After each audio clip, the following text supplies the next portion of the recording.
Good morning, everyone, and welcome back to week 3 of the Collegiate Chess League. My name is Joe, and I'm the commissioner. We've got a Division 2 matchup here to show you today. We're just finishing up with round 1 of Singapore versus Cornell here in D2. So let's check out these games. Looks like Cornell has a sub player in today named Will. He's playing here against Jonathan from Singapore. We do have a result actually already. Looks like Andrew here from Singapore actually gets a win against Sanjana, the titled player from Cornell. So let's make sure that Drew gets a point there. All right, and we've got a couple time scrambles here. Both players under a minute. In fact, looks like Will is in some time pressure. Looks like Black should be doing well here as well, picking up these pawns. White has a check, but this king is keeping this pawn at bay, and this bishop's mopping up over here. So should look good for Jonathan. Let's check on the other titled player here. We've got Wizard Wong, William versus Martha, top board from Cornell. Looks like these are both pretty high rated players. Let's see, less than 10 seconds here for William, looking to trade off the rooks. This is an annoying pawn here for white. Pretty deep into black space. Black has these two pawns in the center, but they're isolated. So we see all the rooks are traded off.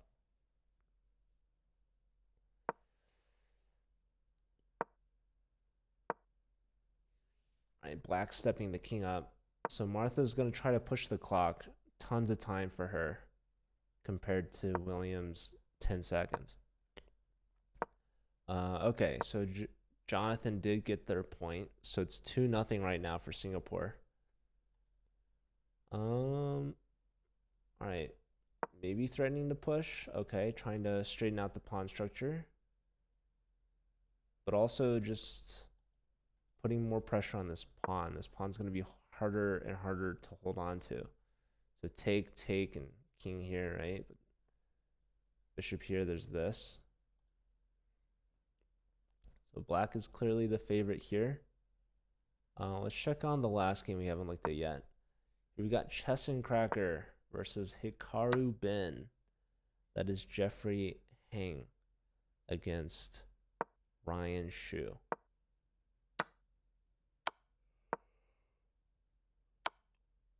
Well, this is looking good for Ryan, up a whole rook.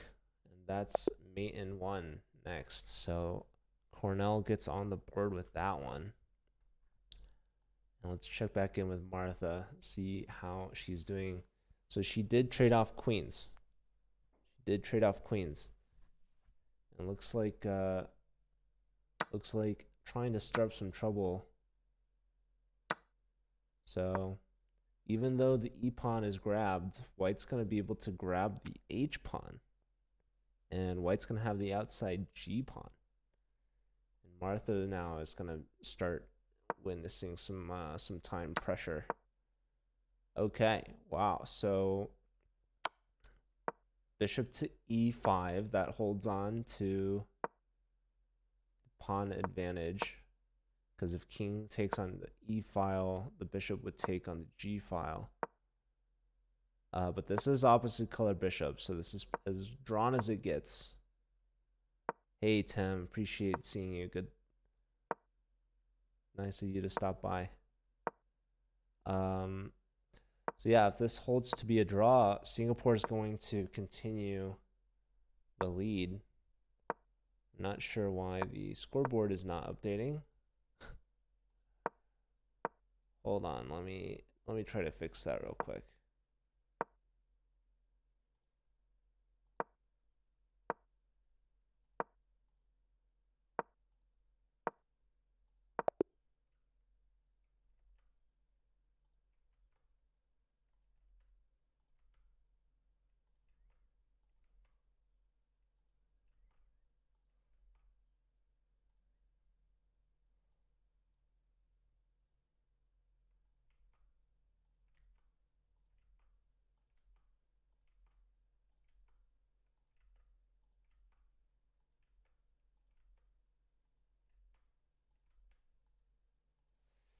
That should be updated. Hey Hakeem, good to see you. Okay, did they end on a draw? Yes, they did. All right.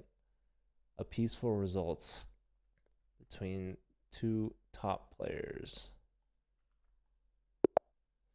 So yeah, Cornell's trailing by 1 point here. So Singapore in the first round gets a 1 point lead. So let's see if Cornell can come back. So here we've got like a reverse Sicilian Roy Lopez looking thing.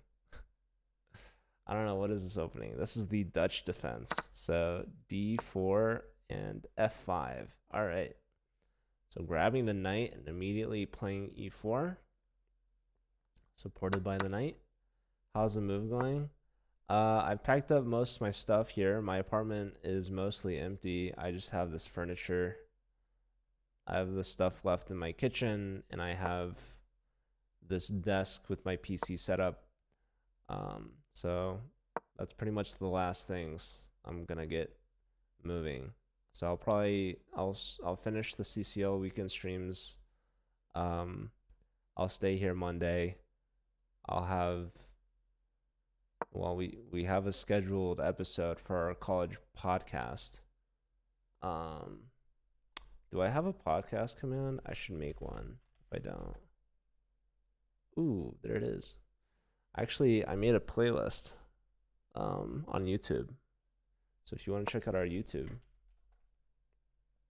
you can find it there. Okay, so D5, just clamping down in the center on Will's center. Both sides have a player named Will, so that's cool.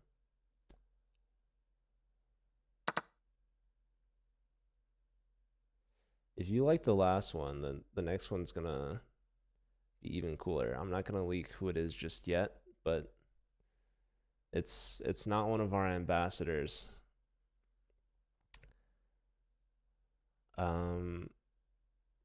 Potentially we have a basketball player joining us, so should be really exciting.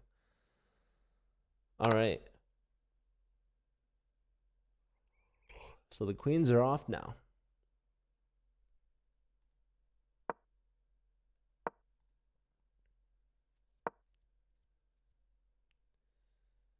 It is not Rosen.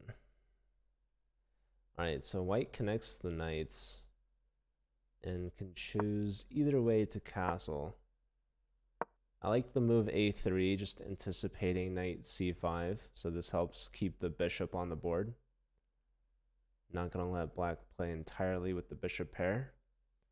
Saying I'm gonna keep one for myself. White can castle now. Okay, instead rook d1.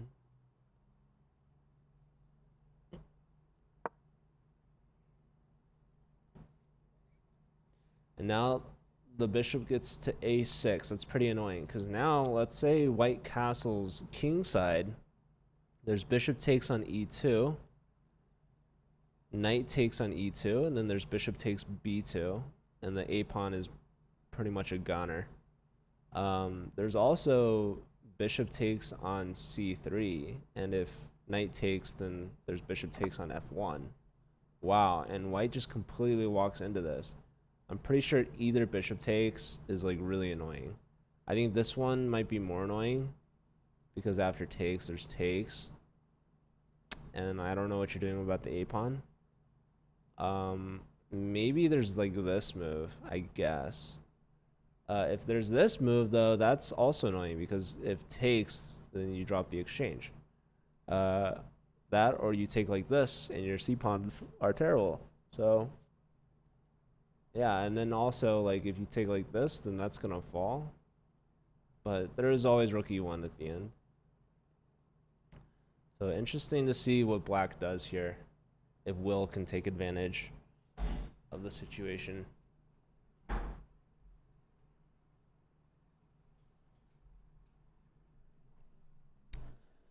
Just turning off my air.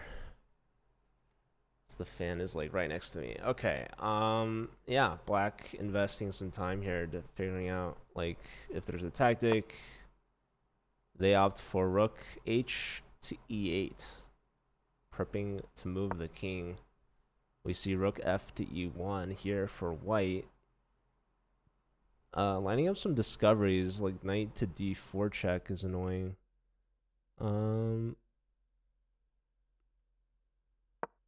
Alright, so the king moves aside. Now you don't want to go knight d4.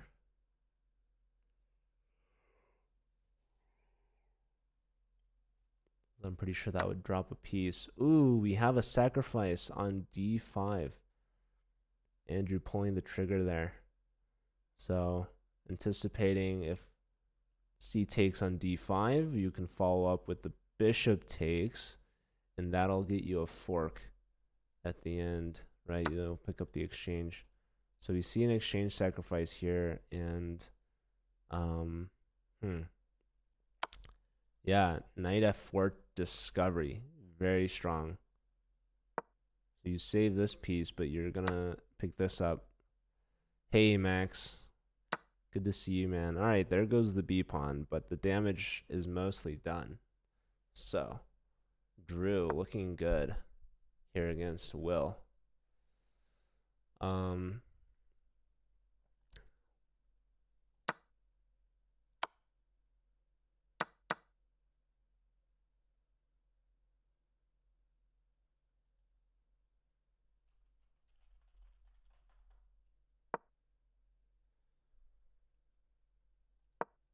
All right, those rooks are in like pigs, as they're called, doubled. Well, not doubled yet, but soon to be. So, yeah, white's just up like a whole piece. No, up an exchange. Yeah, rook for bishop. Getting the team ready, very nice. Yeah, good luck, Hakeem.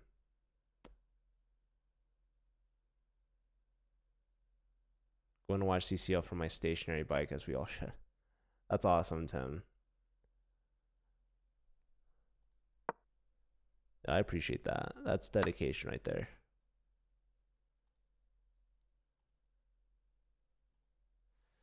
Max, I don't know if you have access to the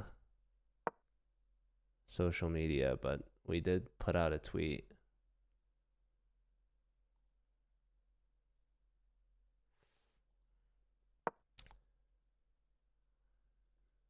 Bishop's covering this. This is threatening mate in 2. And how do you stop that?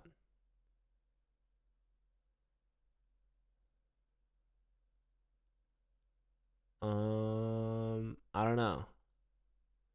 Somebody with a better computer than I. Okay, it wants this move. I had to check the engine because I didn't know how to stop mate in 2. Yeah, wow. Not a fun position to be in for Will. Let's check on some of the other matches and see if Will's teammates are having any better luck. Here's Martha.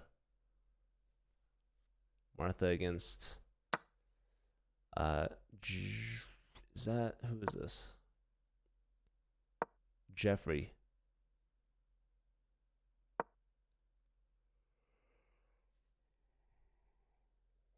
All right, rook's connected.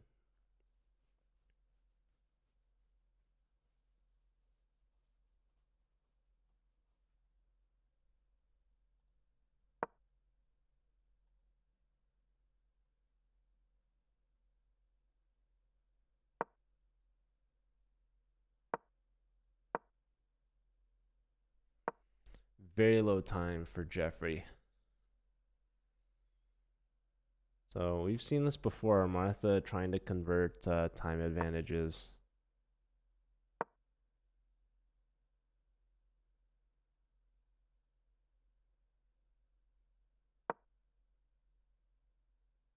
All right, she's threatening to win the knight.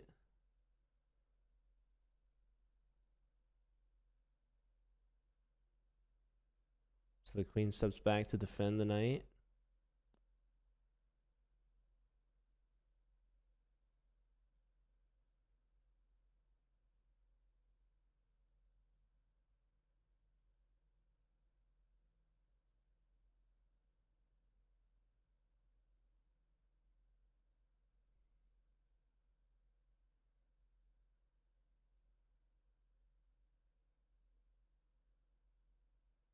Martha investing time here, figuring out if there's a tactic, what the best plan is moving forward.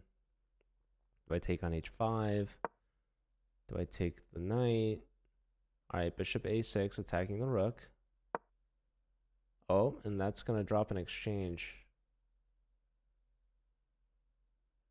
Does Martha even want it? If you give up the dark square bishop, black's king becomes that much safer. Although rook to b8 does attack the b pawn, so that's kind of annoying.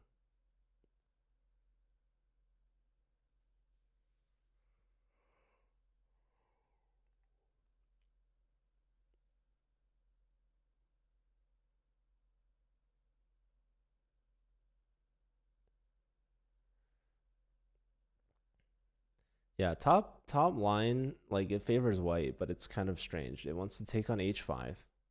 There's knight takes, and it wants to trade queens. And then it wants black to take back with the rook that's not even under attack, which to me is the craziest part. It doesn't want you to save the exchange. All right, now that light square bishop's under attack, comes all the way back. The h pawn takes. The knight attacks the queen. So you can trade queens. And then what? Trade bishops. Computer didn't like that. And now what?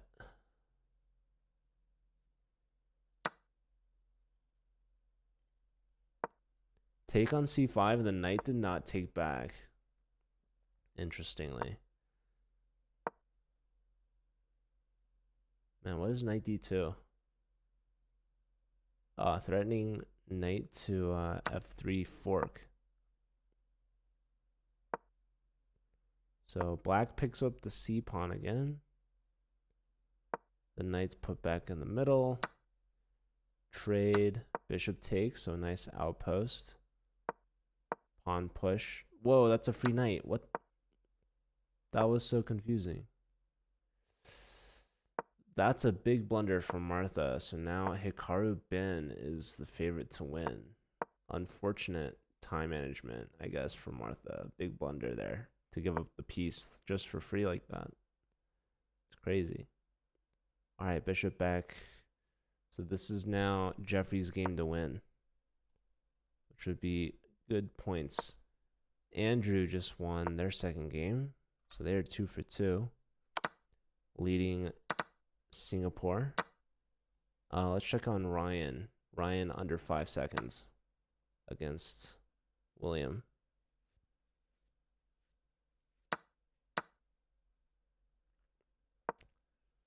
All out time scramble. Looks like black is up in exchange. White does have the bishop pair. But white's king is very exposed. Wait, was rook h3 just like, oh my god, you just got forked. Ryan. Oh, rook h3, you still get forked. I guess it wants bishop c1, cover that f4 square. So yeah, they got unpinned, and then the knight to f4 is just so deadly. You need the bishop on c1 to prevent that. Instead, you walk into the family fork. So tough luck there for Ryan. So point for William. Looks like CMS Sanjana won. That was William's first win.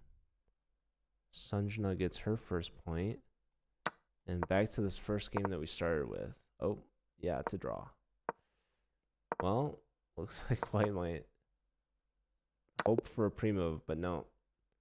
Black is ready to give up the bishop. So let's see. That is Hikaru Ben with their first half point.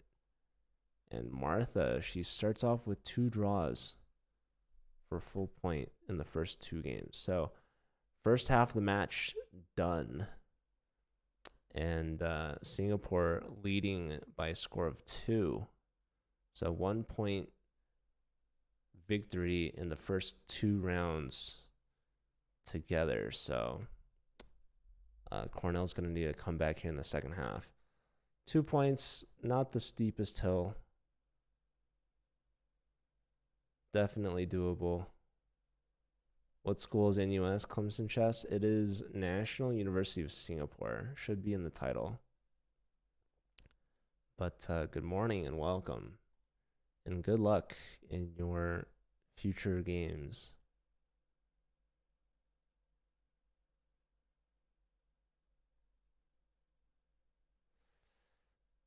Assuming you'll have some matches today. All right, waiting for round 3 to start.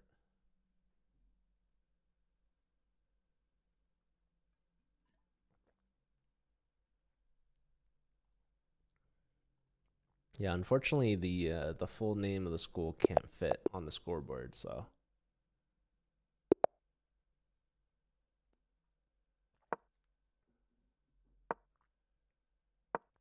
All right, here's Jonathan versus Ryan. 2400 versus 2200. So,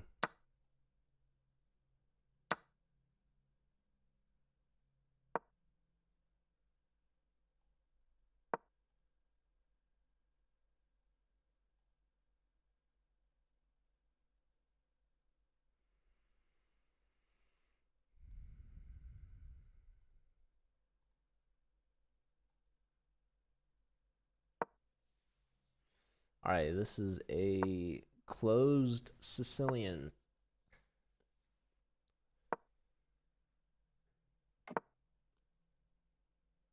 Castles. Will black follow suit? Also castling, yes. We had a trade of the light square bishop for knight that doubles black's pawns. Interesting, we see the knight develops to the edge, maintaining this open diagonal for the dark square bishop that fianchettoed. Black now playing with f5. Very logical continuation, putting pressure on the center, opening up the f file for black's rook. I feel like the knight should be a happy piece on g5. Knight g5 seems logical.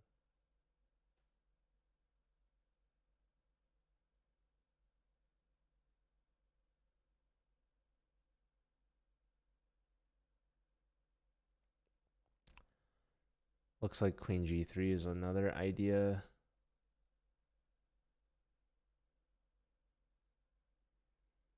e5 is an idea. Ignoring the f pawn. Pushing in the center. e5 is played by Ryan. A nice solid move. Rook to b8 played pretty quickly.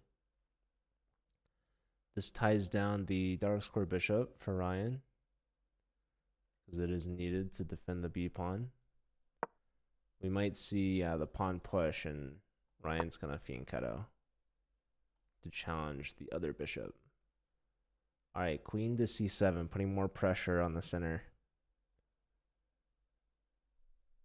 Is black threatening to take? I don't think so. Leaving the c pawns doubled and isolated. They're already doubled, but all right, here we go. Knight there, interesting. What is the knight doing there? Is the knight rerouting to b2? I don't really think so. Maybe just putting some light pressure on c5. Yeah, knight back, more pressure on e5. I feel like bishop b2 here now. Ryan getting a little behind on the clock. Okay, now white's threatening to take on d6 and trade bishops. Should be pretty good.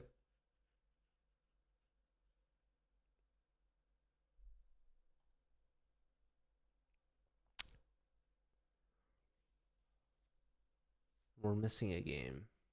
But let's look at some of the other games we got going on here. Let's see how the title players are doing. Here we've got Sanjana. She's at 1 point out of 2. Okay, so mate is defended on g2, but maybe knight h3 was going to be annoying. So the king preemptively moves over, Yeah, actually, I think knight h3 check was threatening to win the queen because then f2 would fall with the fork. So the king could not be on the g file. That was a big threat.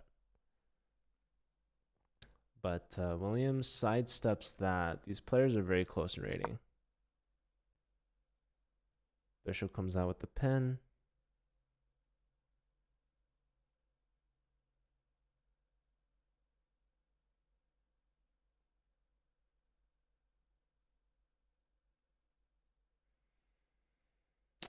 Yeah, just pinning the knight to the queen.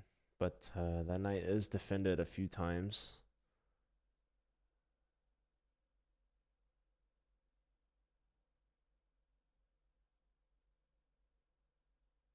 Hard for white to kind of break through here. So we have h3 play. This could end up weakening the king. I don't think black will sacrifice there, but who knows? It's possible. Okay. Doesn't move. Pins the pawn. And maybe then sacrifice. Now that you add another attacker.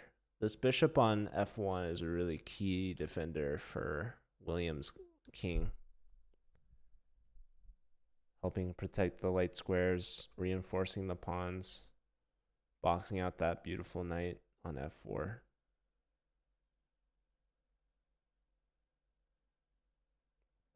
Both players close on the clock. So after some calculations, Sanjana drops the bishop back. Not going all the way back. So that does take up the square from the knight. I guess the knight maybe wants to go to a6.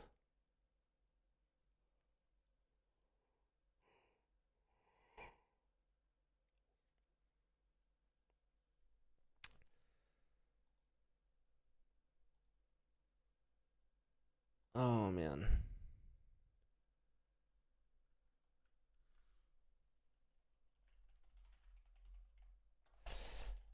I don't go to bed early enough on Fridays. But yeah, these teams agreed to reschedules. They're playing an hour early, which I suspect that's pretty helpful to Singapore. I don't know what time it is there. The Boilermakers, number 1. Purdue is doing well. The Boilermakers from Indiana.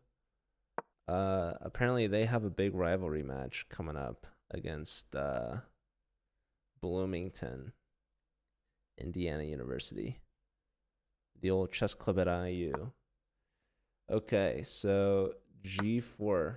Trade of queens here. This blunders the a pawn. Okay, rook takes a2. So Sanjana striking. 13 hours ahead. Big chess rivalry, yeah. Yeah, we're trying to create chess rivalries. Doesn't that sound fun? Although, so like for the most part, rivalries are already made, right, between certain schools. Uh-oh, is this rook trapped? Not a lot of options after this knight a6 move, so the bishop forces the rook off the second. Rook goes up. B4 is the natural continuation. The question becomes, what is the follow-up? So we see rook a3, and I'm just thinking, can we play rook b2? Because I want to play knight to b1. But the problem is, if the rook lifts, we're blundering rook a1, which seems to be the problem.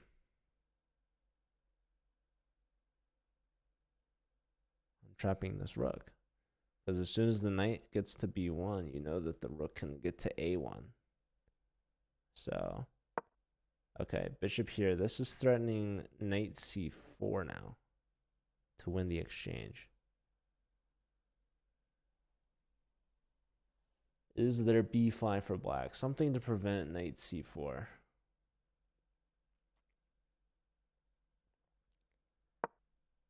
Bishop here instead.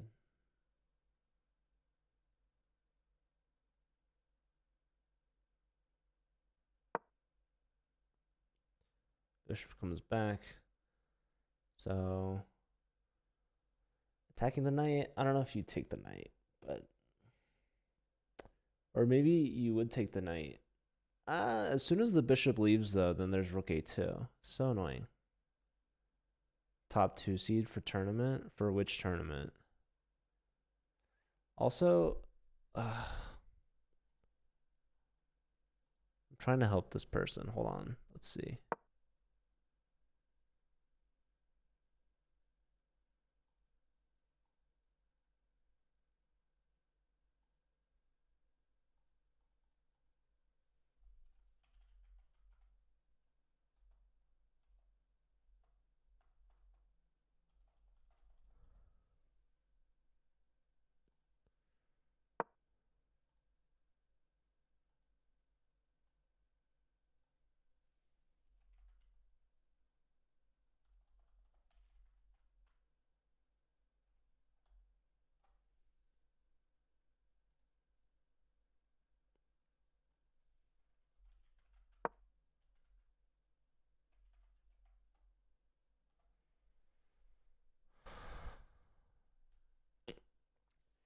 Okay, so b5, kicking the knight out.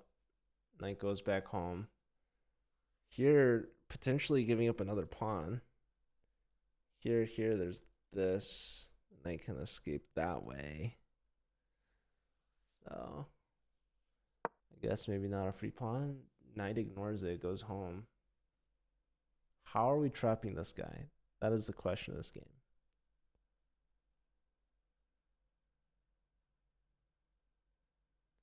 Low time for William.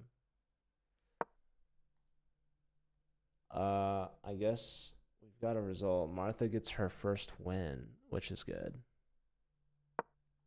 So she's 2 out of 3. That brings Cornell back within 1.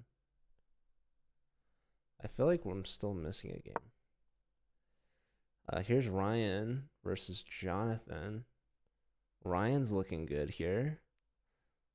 So that looks good for Cornell. Pawn push. Queen back.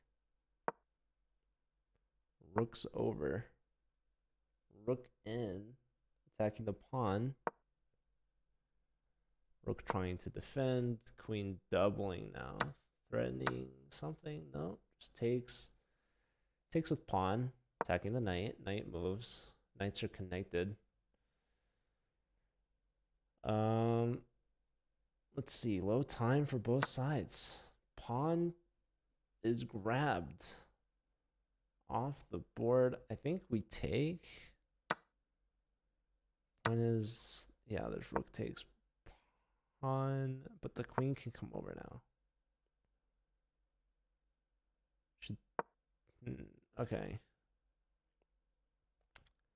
Knight backwards. King steps up. Yeah, this is a bad knight versus a bad. Well, it's a good knight versus bad bishop. So the knight moves. The bishop's trying to come out to the. Oh wait, there's queen e4 check here? No. Oh, rook here. It looks even stronger. Yeah, check, and you're gonna lose the d pawn with check now. Oh, didn't do it here. Oh no, the rook check. There's gonna be rook e1. That's gonna win the queen.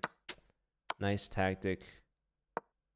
Knight block, bishop in. I'm playing rook g3 there, but okay. Yeah, resigns. Tough game for Ryan. All right, so Jonathan improves to 2 out of 3. And looks like Martha won her game, or already got that. Sanjana won her game, so she's also 2 out of 3. But I didn't see the fourth game in this round. So let's see. Let's see if I can find it. Or if I just missed it.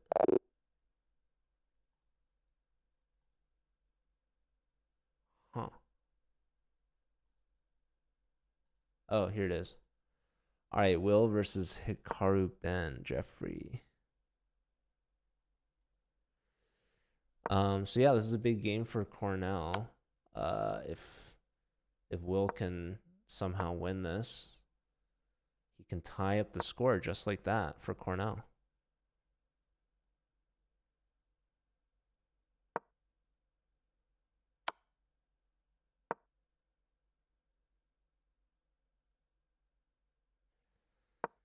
All right, White's going after the pawns.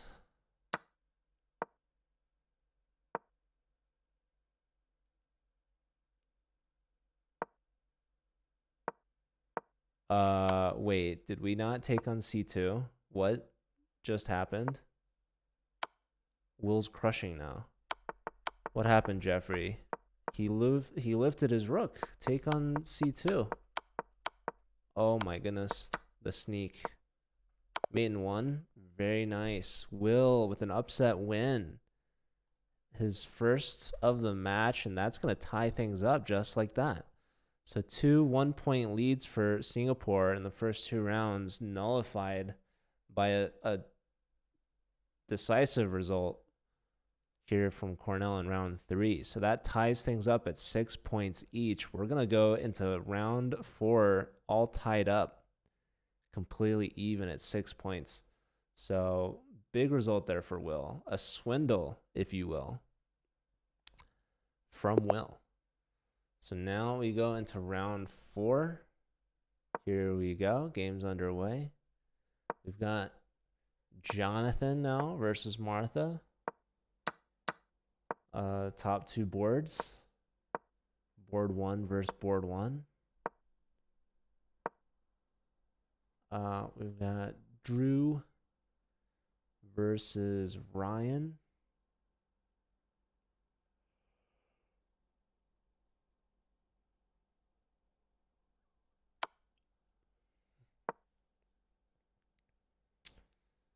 A check from Ryan.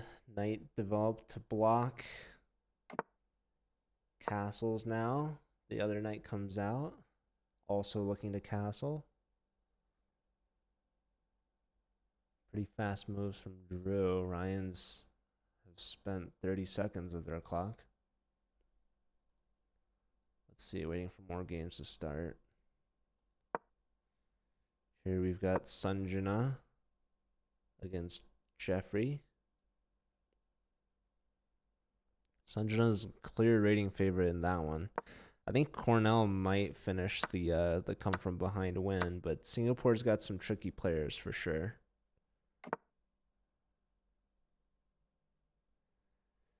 And I don't see board 4 having started.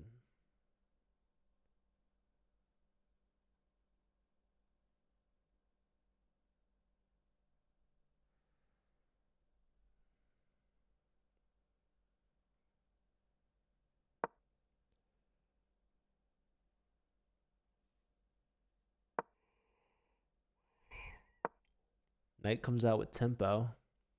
Queen swings over. Maybe lining up a knight g4 idea. Threatening mate on the h file. But now we see a queen trade offered, accepted. So Sanjana deciding, let's play with the queens off this game. Let's test your in-game technique. All right, we do have all 4 games playing. Here's the battle of Will. Will versus Will. And Will's the clear favorite, let me tell you. Will's got the rating advantage.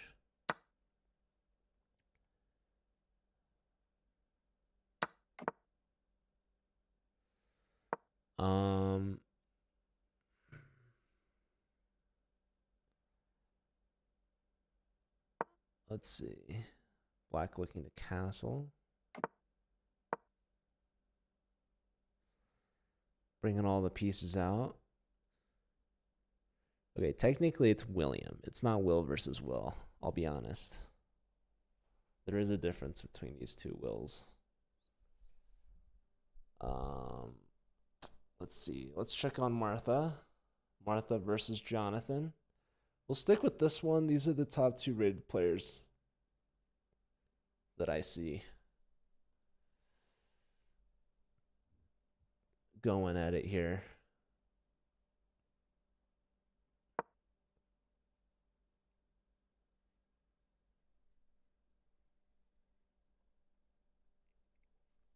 Yeah, Cornell maybe the favorite on rating, but it's close. Or maybe they're not even. I don't know. Jonathan here's 2,400. Go Martha and go John. Wait, which one's John? Jonathan. Oh, they're both. That's both of them. You're cheering for both players. That's blasphemous. Won't allow it. All right. So we have opposite side castles here. Jonathan's full sending H pawn. He's also maybe considering lifting the rook. Or just continue with the H pawn. Always a solid attack. So Martha's going to have to navigate these tricky waters. Hasn't moved the D or B pawns yet. Which means the bishop can't move. So we see the B pawn moved first. Clearing the way for that bishop. All right, so the H pawn moves again, but black says no more. Plays H6, halting that pawn in its tracks. But maybe now it's the G pawn's turn to get involved.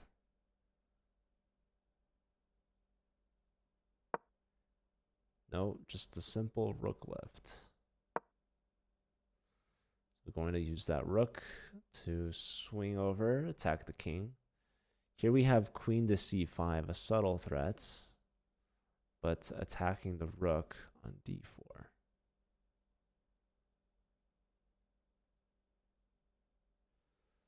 So how to defend the rook? You got to move it. All right, that or defend it, but not a lot of great options to defend it. So the rook steps back. White's got all 3 heavy pieces on the 3rd rank. The 3-on-3. So computer likes Martha just a tad. It says +1. So what's the move here for Martha? I suspect you want to finish development, right? Connect your rooks. Hey Z, good to see you, man. Speaking of Z, I should catch some Z's after this. But we've got like 3 matches back to back to back here in the morning. We've got this 7 a.m. match here between Singapore and Cornell in D2. After this, we're going to watch University of Texas at Rio Grande Valley against the University of Virginia in D1. There was also UMich versus Georgia Tech, but I didn't really know. I didn't know which one to watch, unfortunately. I think that one might be the closer match, so it might be more exciting. But I know Virginia's got a very strong top word in Jason Moorfield, FIDE Master. So I wanted to check that out. Okay, look at this. Big move. F5 from Martha. She's attacking this weak E pawn. So Jonathan says, go ahead, take on the E file. See if I care.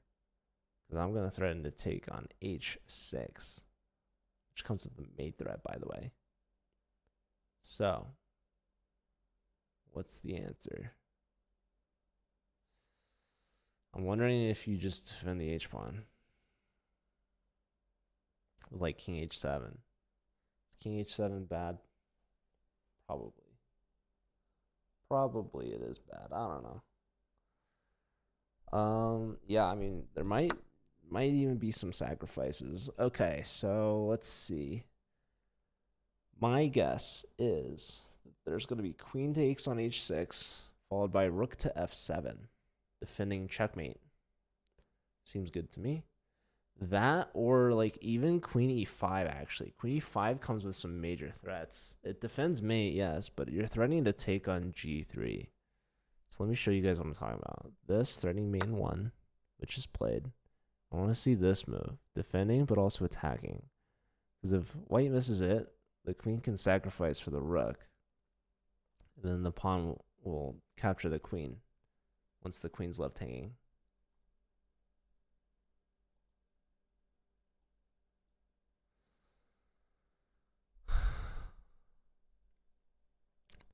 I'm doing well, Z. I hope you are as well.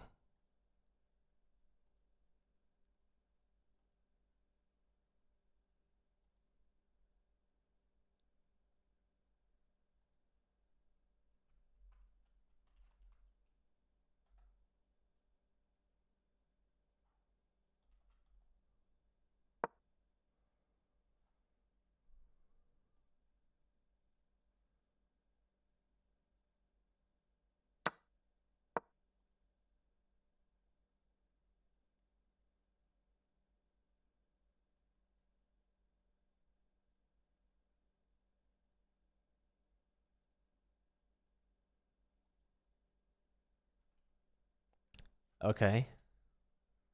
Rook and knight. Knight's attack. Wait. Wow, if takes here, this is a mate in 2. Or 3 or whatever. So the queen's needed a support. Now the queen's hanging. The rook is hanging as well. The bishop's hanging. Oh my goodness. Here that pins the knight. What on earth is going on? Here or something? What is going on in this game? Martha, low on time, which is rare for her. She's usually up a lot.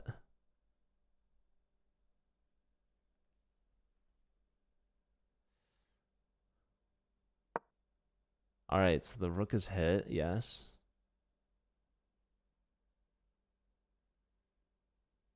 Also, white can push on with h6 at some point. Can the rook stay on the file? Well, rook e7 is a move. No, rook comes all the way back home. So this is helping Martha. Now she's throwing punches, attacking the knight on c3. And does the knight need to go home to b1? Very passive move. And it does so. And now maybe you continue with the a pawn. Ideally, you can protect your queen so that you're threatening to take the knight. So we see exactly that. We see e3, a strong move.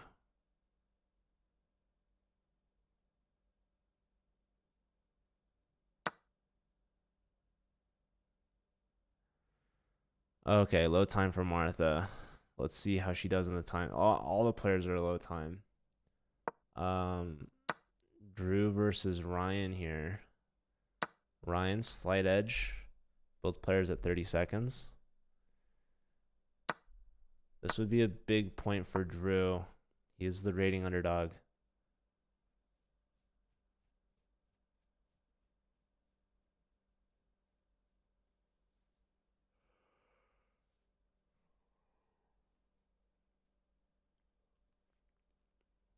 So Drew attacking that D pawn.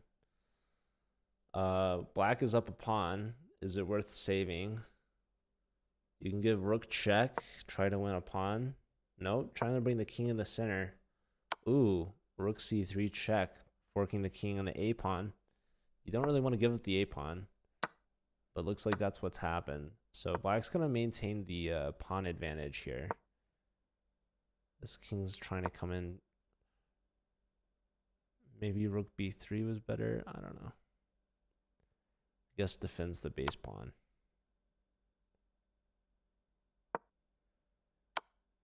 Check.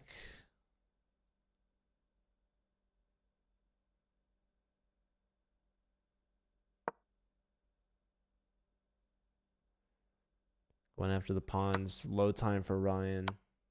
Ooh, we're gonna have that rook gobble everything up. Okay, try to save the pawn for a little bit, but not for long. I don't think. Oh, okay. Well, white instead decides to put pressure on the a pawn. This allows the king to come back and defend the h pawn. There is rook b4. which you kind of need to do now, because there's no saving the a-pawn. Here, yeah, don't play king g6 there. That would blunder to the king discovery. So the king moves. You can take the h-pawn.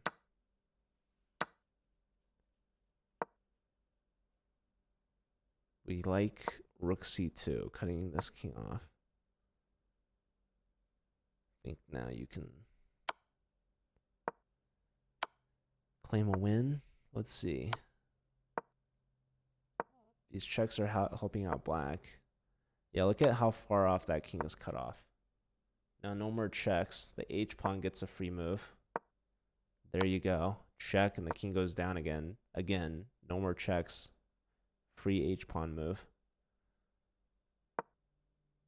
King moves, pawn push, check, king to g1. So just walking the king the whole way through. Yeah, move that h-pawn. There's one more check to give, but pawn's making it to h1. You're going to have to give the rook for the queen. Or try to set up a stalemate, but no. We have our resign, so a huge win for Cornell there. Martha lost her game. Let's check on Sanjana. So it's still tied at 1-1. So Ryan improves to 2 out of 4. Jonathan is 3 out of 4. Let's see what's going on in this one. Sanjana's looking good. She's up on the clock. She trades the rooks. She's got a second. She's up a whole clean rook. This is looking great for her. William beat Will.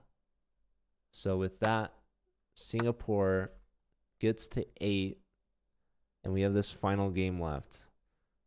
If Hikaru Ben can get a stalemate, that's going to be a win for Singapore. Don't see it happening, as there's a couple pawn pushes in the way. So these two teams are actually going to go to overtime. But I don't want to finish watching it, to be honest. There is another match that is going to be underway. So we're going to take a quick break. Nice comeback, though, for Cornell to tie it. But anything can happen in overtime. So let's see. Sanjana, she goes 3 out of 4, leading the way for Cornell to keep things tied. But yeah, the score I have is 8-8. But we've got a big matchup here in Division 1 coming up, so we're going to move on and watch Yale versus UT Dallas. So that's going to be a big one. So actually, sorry, no, that's tomorrow. We're going to be watching UT Rio Grande Valley versus University of Virginia. Or should I finish watching the rest of this? Maybe we'll finish this. It's a 3+2 round, you know? It's all right. It's round 5. We'll stick it out. We'll have to catch up on round 1 of UTRGV's match, but let's stick here. Let's finish this out. Maybe they draw and go to round 6, but then we get to watch some bullet. Some bullet with some increment. Why not? All right, so this is a repeat of round 4, but just switching colors.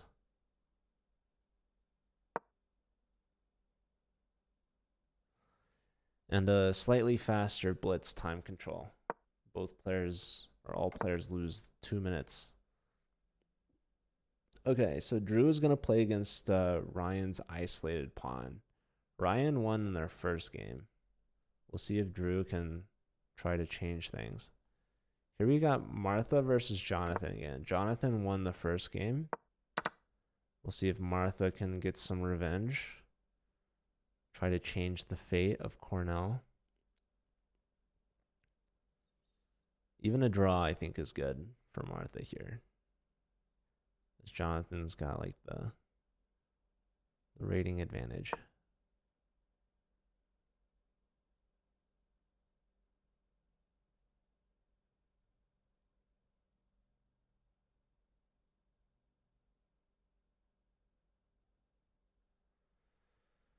All right, pinning the knight, putting some pressure on the d pawn, I suppose. Maybe white plays h3, try to contest the bishop immediately, force black's hand. If black takes the knight, there's bishop takes back, maintaining the protection over the d4 pawn. Queen can't take.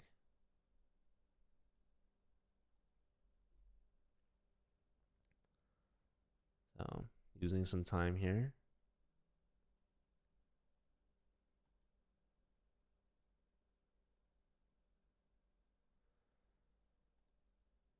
Martha's still thinking.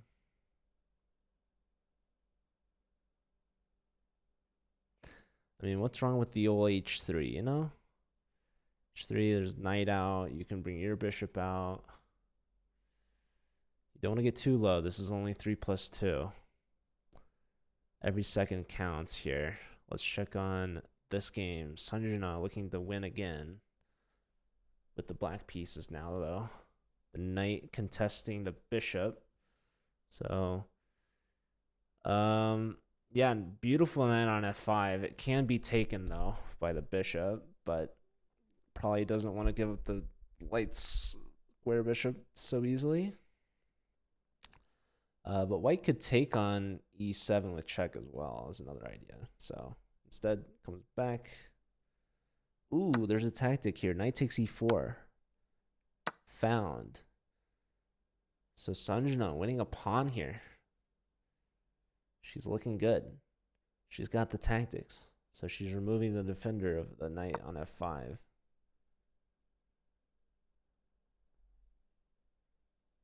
Knight in attacking the queen, attacking the c-pawn. Queen steps back, defending.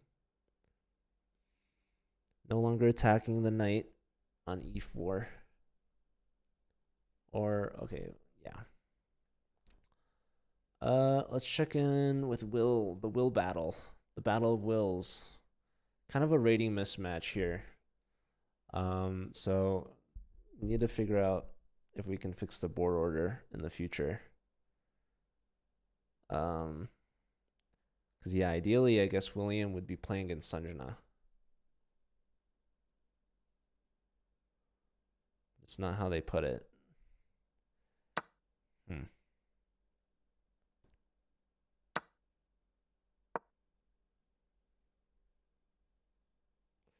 Yeah, kind of not ideal for William to be playing such a strong player here in round 4 and 5 and so forth.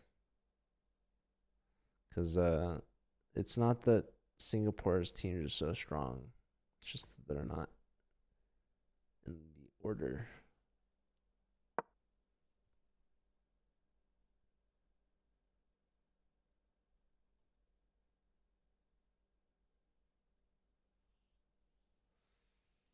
All right, rook defends the bishop. Yeah, if William could hold a draw or will against William, that would be huge for Cornell. Huge time disparity here. Sanjana's crushing. So yeah, it would be nice to switch like Sanjana and Will. I think that'd be a more fair matchup. All right, hitting the queen. Let's check in with Martha. This is gonna be another big one. Martha's very low on time, less than 30 seconds. Jonathan is up on time, over a minute and a half. Martha's got the white pieces this time. She's pushing forward. She's trying to undermine the defense of the knight on c5. But Jonathan ignores that entirely. Plays rook b2, saying, I'm going to double up on the second. I'm going to win your knight. And so forth. Let's see. The knight goes forward, offering a trade. But I think this is going to win material for black. Because you can take the knight. And then you can take on e5 with the pawn. Or you can take on f2 with the rook. There's a lot of good options here. Yep, there goes the first one. Queen steps out to defend the f-pawn. Also some light pressure on the f-pawn, right? On f7. Oh, we already have a result, a draw. This is a big one from Drew. Wow.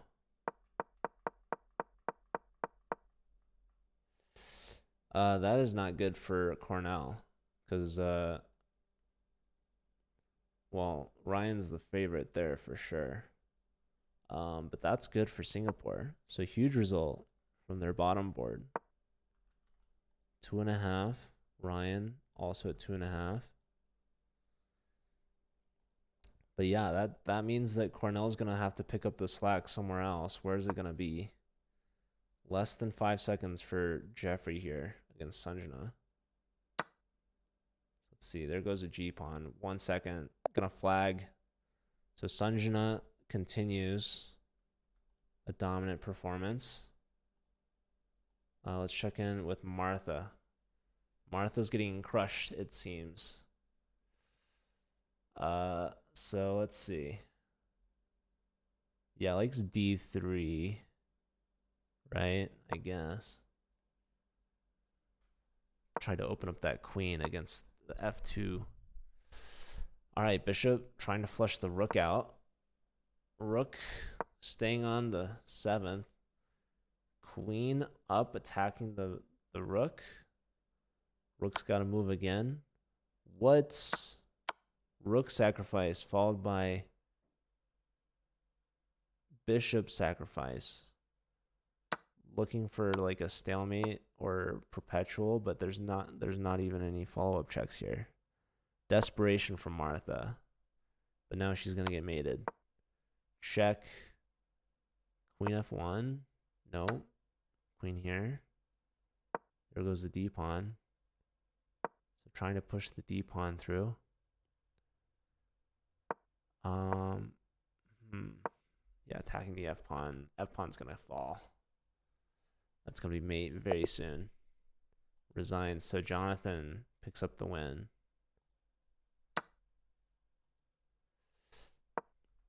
So that brings us tied to 9.5, 9.5. So down to this last game, Will versus William. And looks like William is just crushing. Like up 2 extra pieces. So I think this is going to be the end for Cornell. Ending their comeback just short, unfortunately.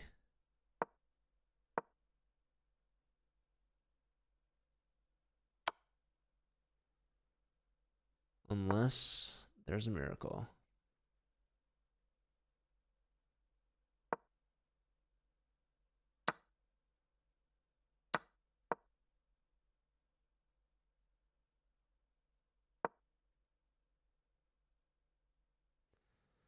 Yeah, up 2 whole bishops here for William. Huge result. Yeah, it all came down to that draw from Andrew against Ryan. Board 4 coming in clutch for Singapore. I guess Ryan just forgetting the 3-fold repetition. Still some stalemate chances here, folks. Stalemate chances. You gotta sack the H pawn. He's trying to get rid of the rook.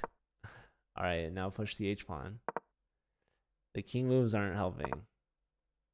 Yeah, get to play H4. Don't take things. Okay. And now what?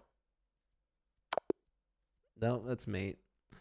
All right, William closes it off. Goes 3.5 out of 5. And that is a final score of 10.5 for Singapore over Cornell at 9.5. Very close match. Went to overtime after Singapore got a 2-point lead. All right, we're going to take a quick break, everyone. So thank you for watching. That was Division 2, Singapore versus Cornell, with a win for Singapore. Just by 1 point in overtime. By a draw, really. But yeah, stick around. We've got a Division 1 matchup underway. UT Rio Grande Valley versus University of Virginia.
All right, and we're back with the Division One match between University of Virginia and University of Texas Rio Grande Valley.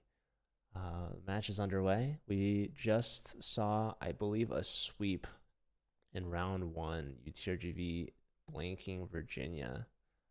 So let's see in round two if Virginia can get on the board. So yeah, UTRGV, one of the heavy favorites there, actually last season's champions. They won against U Chicago in the finals. So this is a team to be reckoned with. Very powerful team, of course. One of the scholarship teams, one of the 6 scholarship teams in the U.S. So Texas has 3 of them. They all played and joined in the CCL. And Missouri has the other 3 with Mizzou, Webster, and SLU. We'll be watching UT Dallas tomorrow, and we'll be watching Mizzou later today take on last year's semifinalists, second place runner-up, U Chicago. So really looking forward to that. That's going to be in 2 hours from now. So yeah, for now we're gonna watch some quality chess here from UTRGV. Gonna see how they handle U Virginia.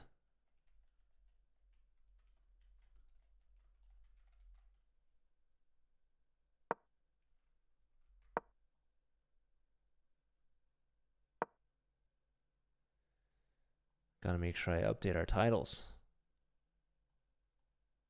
People know what UTRGV stands for, right?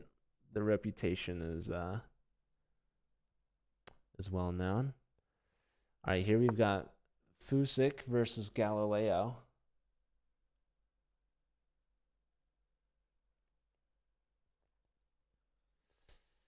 Might want to watch this game. This is Woodland Magic 2700 versus Chessically Inclined Jason Moorfield 2698. Very close rating between these two.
All right, sorry.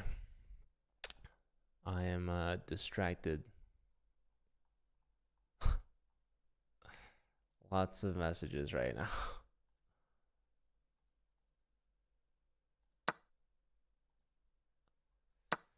Love match day for the Collegiate Chess League.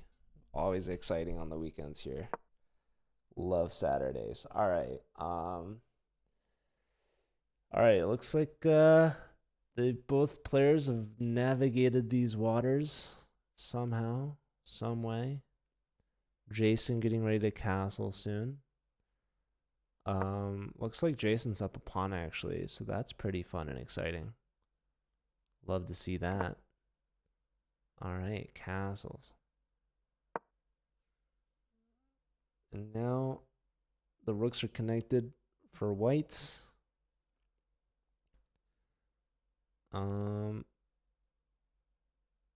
I'm expecting bishop d7. Hope that's not a blunder. King goes to the corner, makes sense. Unpinning the e-pawn.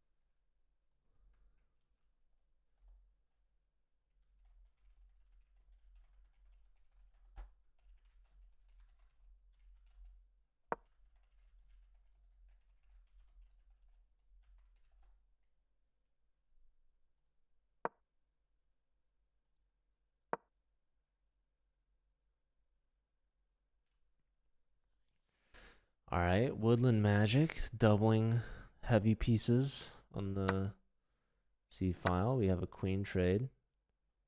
Rook takes. Expecting e5 to be played.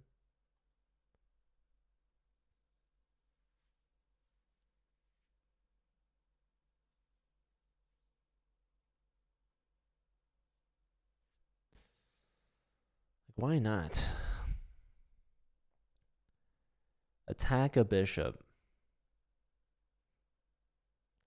Open up the line for your bishop. You know, create some threats. Push the pieces. Jason's got a time advantage here. 3 minutes to 1 minute. Woodland Magic. This is Gleb Duden. Let's check on Owen. Owen, I believe, is a former champion of Oregon State. Now in Virginia. I think he's originally from Portland. So both players 2,600. Fusik here, the Jacob Fuss, looks to have the advantage here. Up 2 pawns. 2 pawns. 2 pawns are pretty good. 2 pawns better than 1 pawn. Better than no pawns. So Galileo pushing g5, trying to take some space. But yeah, it doesn't look good. Checking back in with Jason, 2.5 minutes to 40 seconds. Okay, bishop b6. Interesting move. Attacking the c pawn, taking advantage of the pin. If pawn takes, then there's rook takes on d6. So, interesting. Maybe rook f7 is one move. I don't know. How's that? How's that for a move?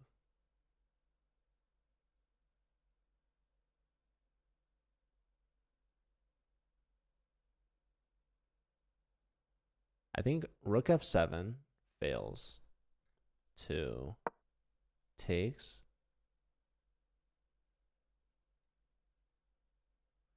All right, there's this move, but if takes, there's this, right? Doubling up on the c file, and you can't save either bishop.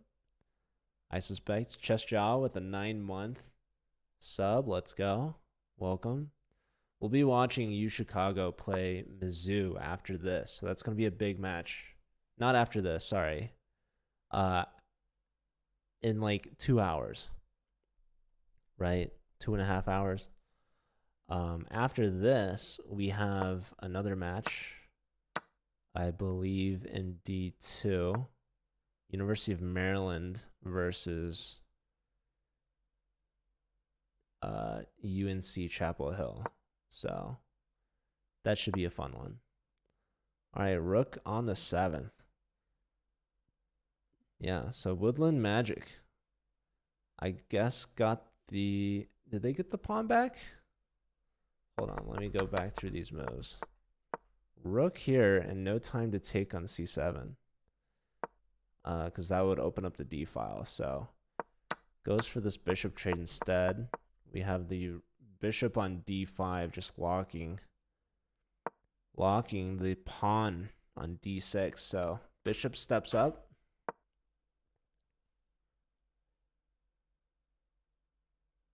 The one on C. Well, I was thinking rook here. Take. I guess there was rook takes. But if bishop takes, then you could double, I think, and you win the piece back. But all right, bishop takes. So holding on to every pawn. But how do you get out of here? Okay, gonna take the c file. Rook c8, trade rooks. Oh yeah. Oh yeah, 2 seconds for Woodland. This is looking good for Jason. If Jason can convert this, just trade there. Yep. Yeah, it's good. It's good to not keep the a pawn, right? Because the a pawn promotes on the wrong color square to your bishop. All right, so yeah, Jason trying to convert here.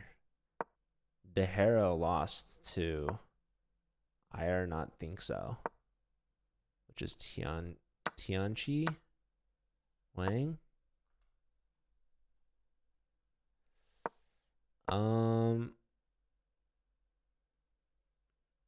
Let's check on Spicy Indian Swag. Very low on time, both players.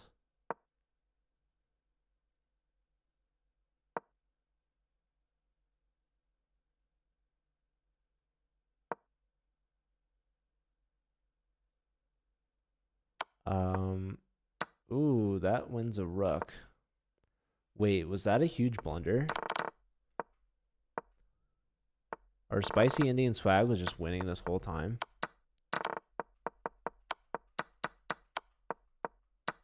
Yeah, I just won an exchange, so that's cool.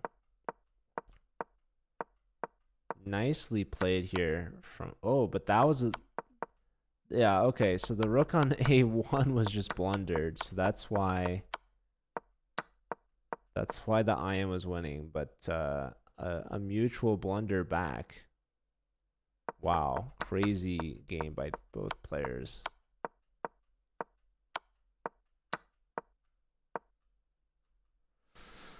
Wow. Okay, that was crazy. Both players just blundered a whole rook, so that, I guess, balances things out. And we've got an upset win. So Spicy Indian Swag with the first point for Virginia. And let's check on Owen. See how Owen's doing. Owen trying to hold a draw. But again, down 2 pawns. Doesn't look too good.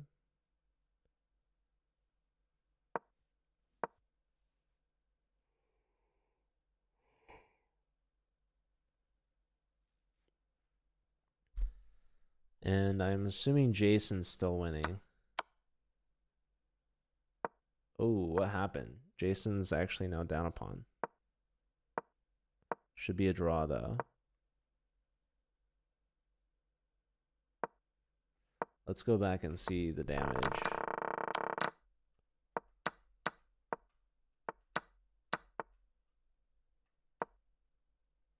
Might have been this one.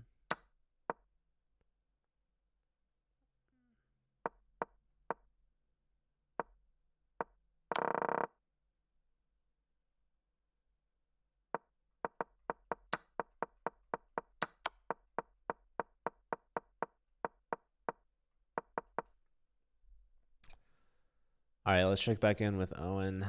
Owen just lost to Jacob. Expected result there. So point for Jacob.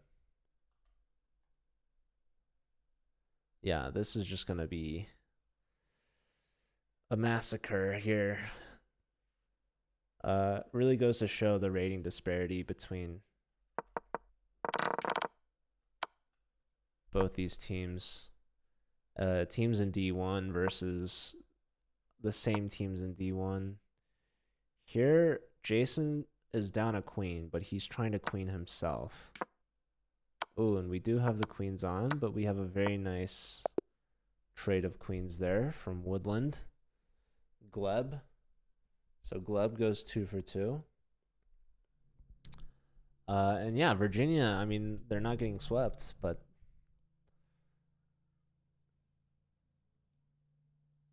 not not the best for the top boards from Virginia. I think Jason streams. If you want to follow him, it's the same as his username, Chessically Inclined, I believe. He's a very strong player. I think studying engineering at Virginia.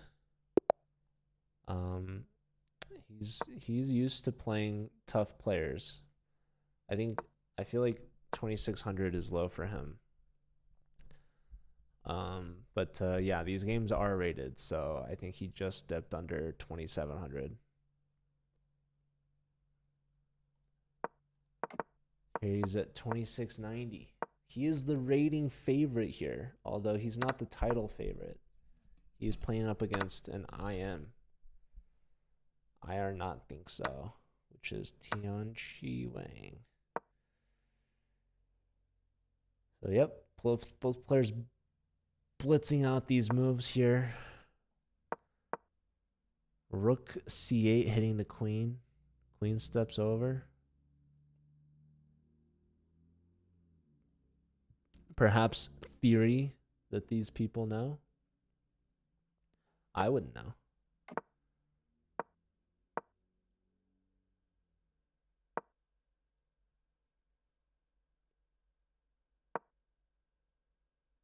So A6 and H6 from Jason. White castles kingside. Brings the rook to the c file to contest. I'm expecting Jason to lift his queen. And he does. And now we see the move b4. So yeah, Jason's connected his rooks. So yeah, b4. Is that threatening to play b5? It kind of looks like it is. A trade of one pair of rooks. A trade of two pair of rooks. Queen takes, taking the c file. And yeah, this position, I prefer white. Just play against the isolated d pawn all day. Why not? Threatening the g pawn with this last move.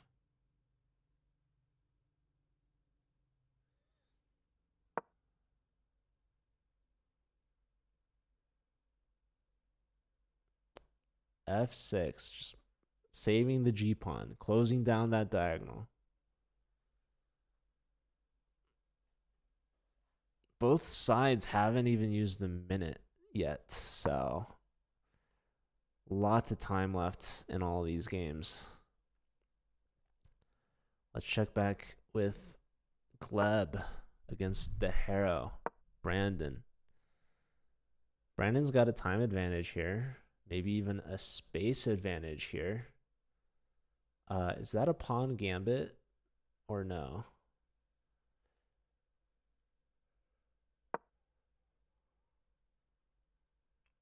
I guess not. If bishop takes on b5, I guess there's knight takes on e5, right? Opening up the pen, or a discovery, if you will, a trade. Let me show that. If takes, there's takes. And if takes, there's takes back. Essentially trading the e pawn for the b pawn, which is favorable for black. Although after this last move, maybe this pawn becomes a little more valuable because we get a 2-on-1 majority or just an outside pass pawn. Who knows? Typically, center pawns are better than outside pawns, although in the end game it might be different. Okay, so pressure on the b pawn. We have rook b1 played. And now Gleb can open the a file and take the a file with the rook if they want, but queen steps out, bishop takes, so that's going to isolate the d pawn. So I like white. Bishop back is interesting.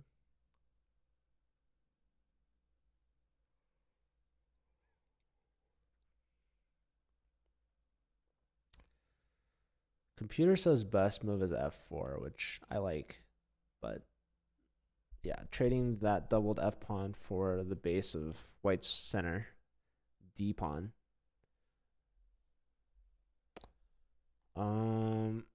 Let's see what other games.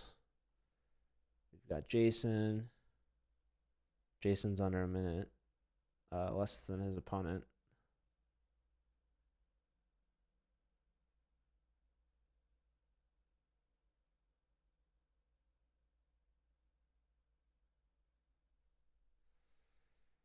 All right, bishop to d3, attacking the knight twice. Maybe bishop g6, but I'm not sure. Probably not because of f3. So maybe f5. Again, maybe not, because that opens up the main diagonal pointing at g7. But Jason's got to come up with something quickly here. He's running low on time. He's got half the time as his opponent, which is not a good recipe. So queen g4, this makes sense. Are we threatening to get ourselves forked with the move f3? Maybe.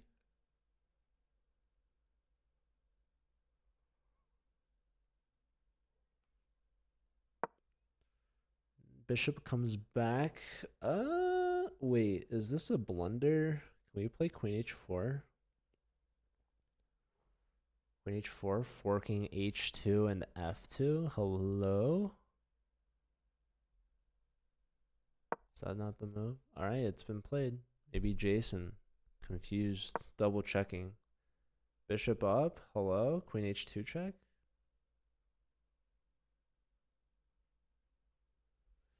All right, well, looks like the king's gonna put on some running shoes. Gonna try to run away from this queen. This queen just chasing the king over the board. Queen h1 check. King to e2. But now what?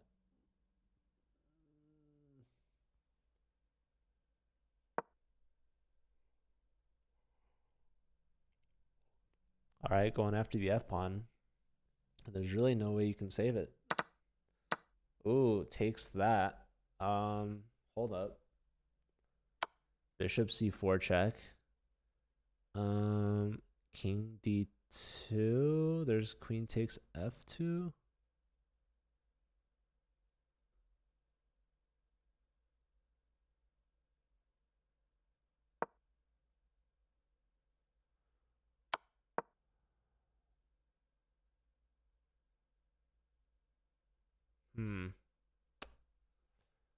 The bishop's under attack by the king.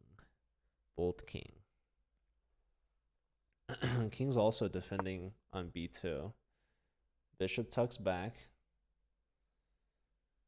Trying to keep the bishop pair. And now what? Jason's low on time, but his position's great.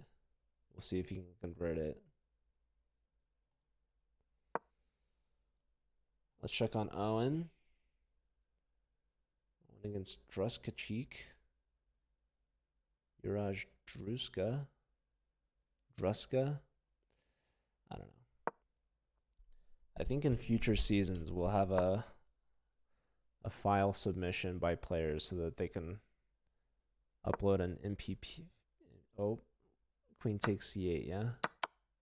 Two rooks versus the queen. Okay, bishop check. No. Rook back.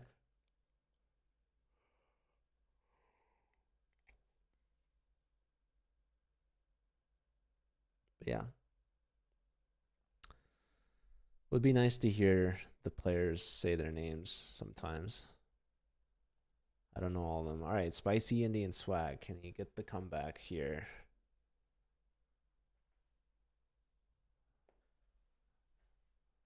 There's one move that's apparently really good for black here. It's not so obvious. It's knight h3.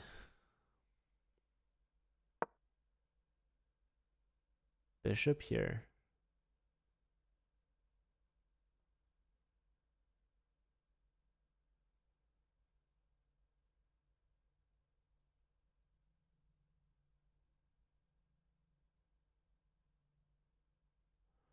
So this is an interesting move, right? It leaves the knight hanging because there's bishop takes f3 check and fork, winning the knight back. So I don't know. Spicy Indian Swag is a strong player. Underrated, it seems.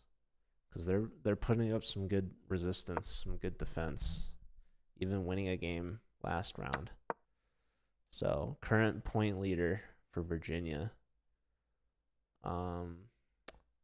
Okay, so taking the knight, but double isolating the pawns, going after the b pawn. If either of black's pieces move out of the defense of that pawn, it's gonna be taken. I do like the knight hunkered down on a dark square. We have knight versus bishop. Maybe even a good knight, but it's a good bishop too.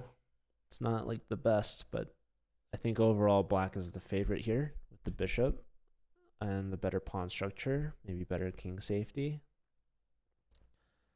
Okay, we have a result. Jason gets checkmate. Let's check on how this happens. So he got in, he infiltrates with the queen, tucks the bishop back, pens the knight, check, queen over, and there's your resignation. Yeah, this is actually threatening mate in 2, which is really nice. Queen here, that knight's penned, and queen here is mate, so nicely done, nicely found. So yeah, let's put a point up on the board for Jason. Well done. All right, 2 rooks and a bishop versus queen and knights.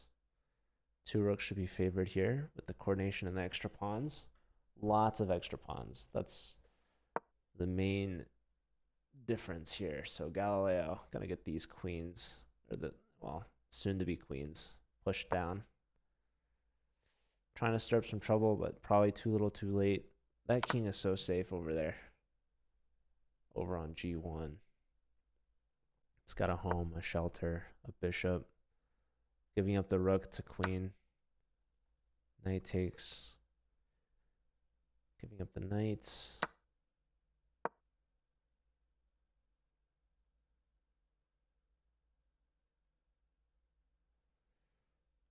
All right.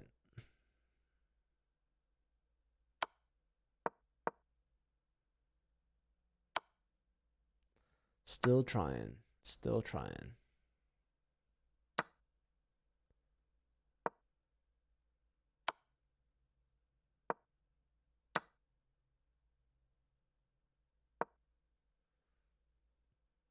Pretty low time for Owen.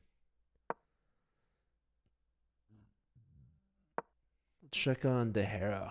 DeHaro's up on time. Rook and bishop versus rook and bishop. Opposite color bishops though, so should be a draw. Watch your clock, DeHaro. 3, 2, 1. Move, move, move, move. Okay, just with a second remaining. Whew. Okay, check. King steps back. The dark square bishop can get involved, right? C6 played. Bishop check? No. Here, yeah, bishop there to lock in on the d file. Makes sense to me. Oh. Don't lift your rook.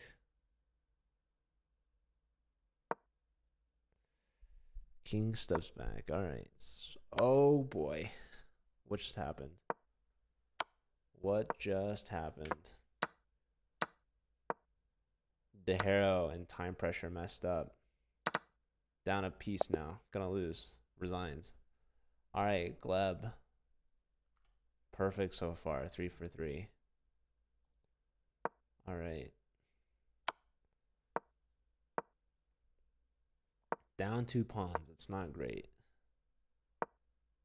I would have gone bishop to b5, I think. Might have been better.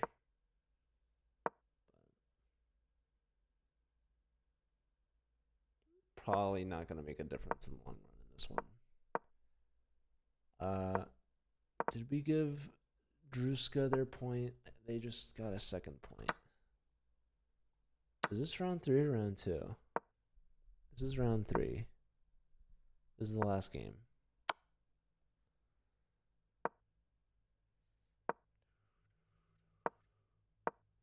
This knight trying to hold a draw. Gonna be tough. And luckily for Jacob, the pawn promotes in the right color square. So even if the knight were to sacrifice for the G pawn, black is still winning.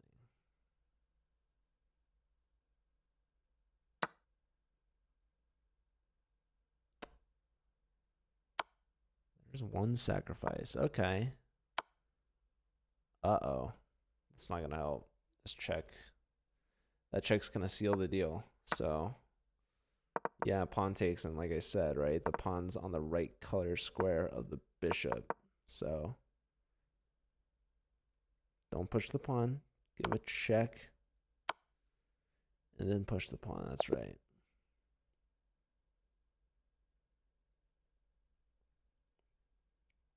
All right. So, Fusik gets a point. Jacob. All right, 10-2. Yeah, maybe I should have watched Michigan versus Georgia Tech. Probably would have been closer. But that's okay. I felt like watching Jason and Owen, you know? The titled Virginia boys. Why not? Against the Texas team.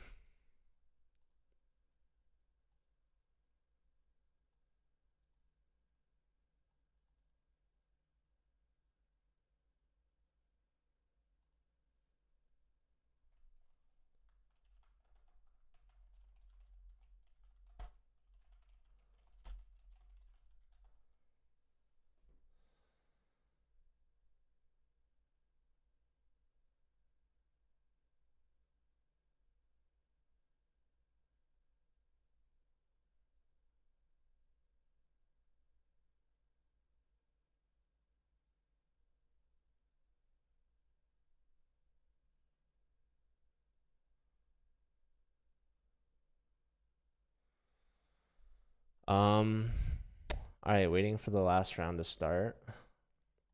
We've got one final round left. And then we have UNC versus University of Maryland. Another East Coast matchup. I guess Texas doesn't count for East Coast, but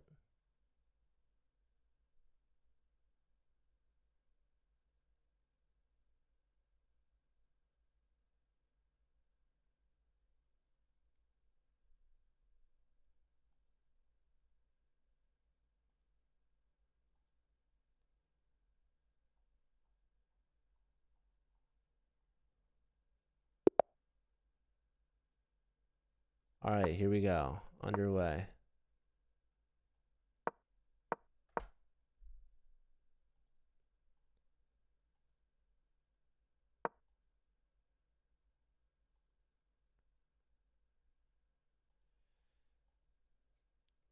Brandon versus Jacob. Woodland versus Spicy.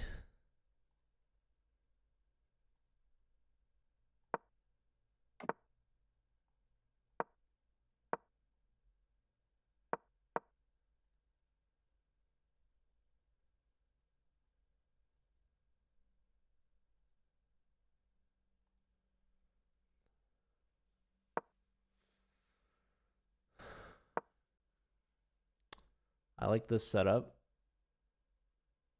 This is a pretty standard Catalan. Seems.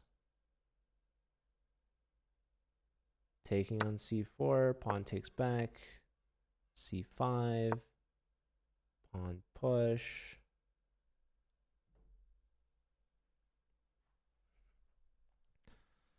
So now a question. Do you take?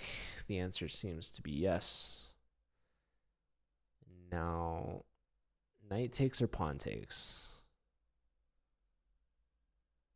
guess pawn takes. Yep. Bishop out. Maybe e4. Is that a thing?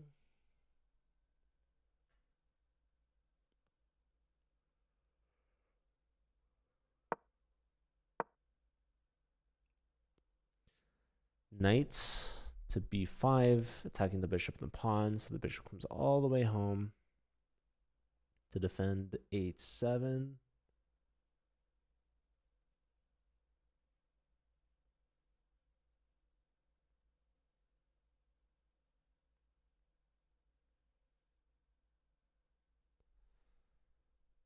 Spicy Indian swag, still over 5 minutes. His opponent, Gleb, under 4 minutes. D5 seems to be hanging. Hello?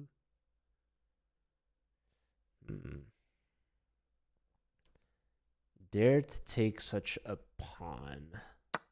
Is the pawn poisoned? It appears not. So it's been taken. Spicy Indian swag in a good position yet again. Looking to get their second point. Let's check on Jason. Jason's got the white pieces.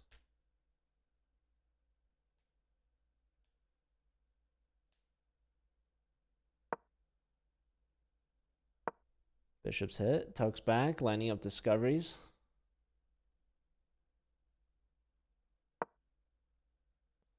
Queen steps back, castles. 2696. Jason gonna try to get back over 2700 here. All right, lots of pressure on the c pawn. Attacked twice. Knight dives in, hitting the queen. So you either move the queen or you take that knight. There's two ways. You can take with the bishop, or you can take with the knight.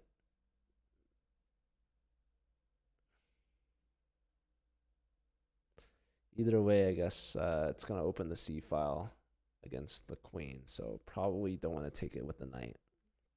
Because that seems pretty bad to me. I don't know. It takes with the bishop. Makes a little bit more sense. Pawn takes back, opening the c file, hitting the queen. Queen's going to have to move. No other choice. So where to? Go to b6. Yep. Attacking the b pawn, I suppose. Okay, b pawn pushed. Maybe gonna play bishop e3, hitting the queen again. I like this move.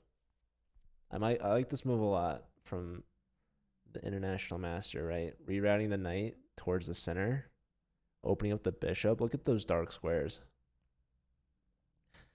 I wouldn't be surprised if bishop e3 to d4 was played, but nope, the queen swings over, hitting the knight, but the knight wants to move forward anyways, right?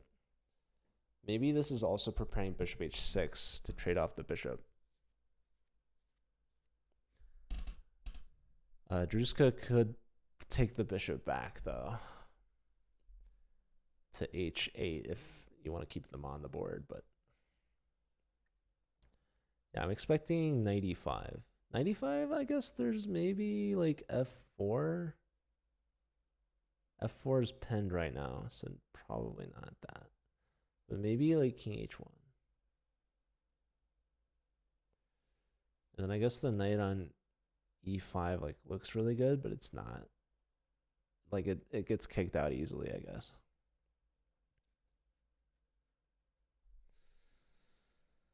All right. How's Maheen doing?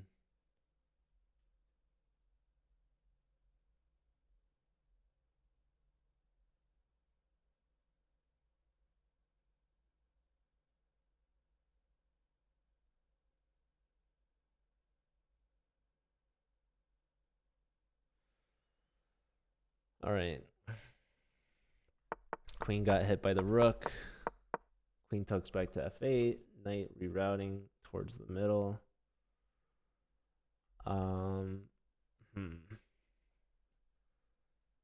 Yeah, very interesting. Down in exchange, I guess, for spicy. Trade off that last rook. So it's a bishop versus a rook. But spicy has a pawn for it, right? So there's something. There's something to be had here. Let's see. Queen steps up. Knight d5 can trade off the last knight. Black's bishop, no legal moves. Kind of a tough spot. Yeah. I was kind of expecting this move. A very strong simplifying move. Trading down into this favorable rook versus bishop position. Queen trade, looking to trade on d8. Maybe can still do it.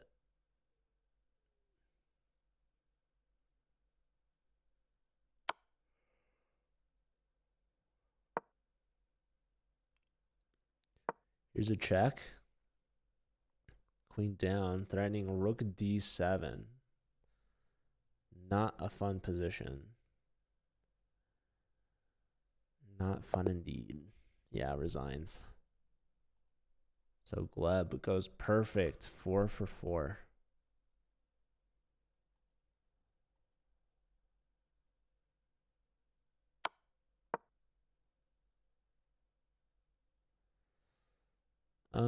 Okay.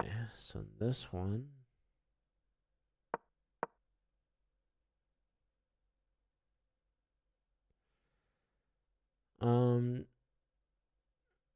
All right.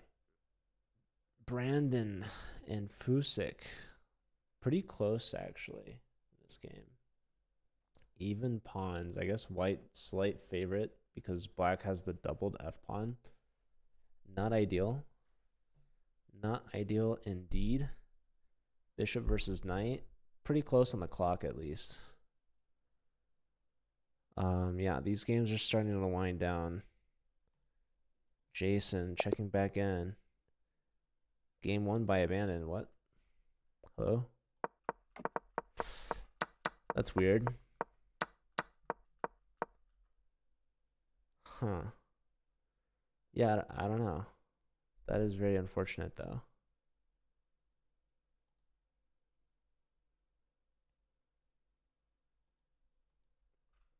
And Owen, member offline as well. What? Something happened in Virginia? Brandon's there? Maybe, I don't know. Maybe they just left. I don't know. But that's not how you want to see it end. Okay.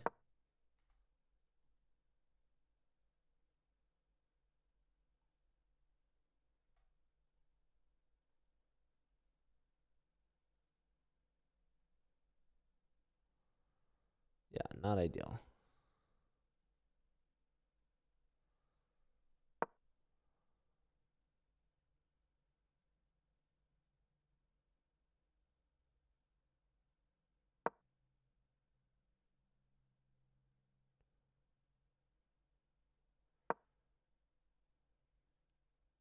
Huh.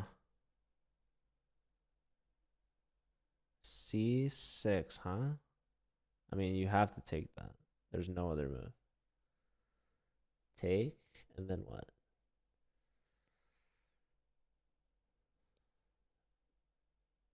You have to take. There's nothing else. Take, and then I'm curious what white's follow-up is. Did they take on a5 or did they push b5? I feel like they take on a5. I'm not sure. Brandon down to 5 seconds here.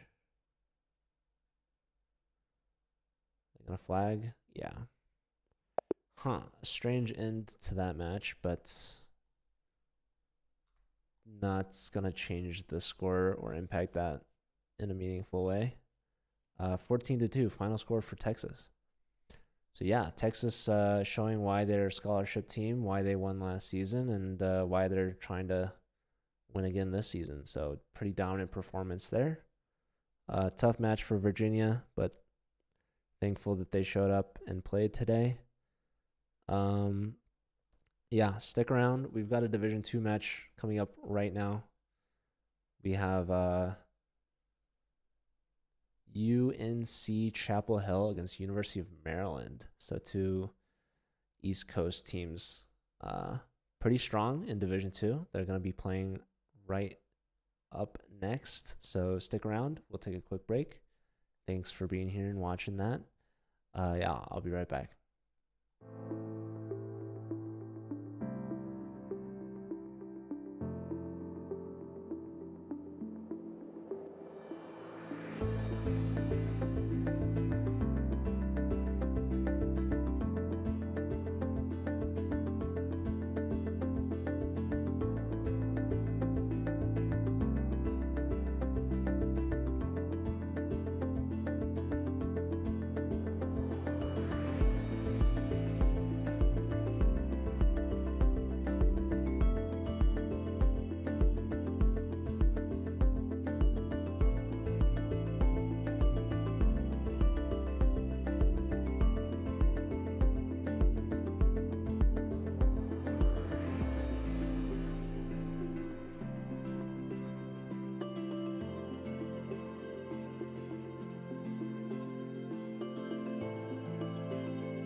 Hello, everyone, and welcome back. We've got a Division II matchup here between UNC Chapel Hill and University of Maryland at College Park.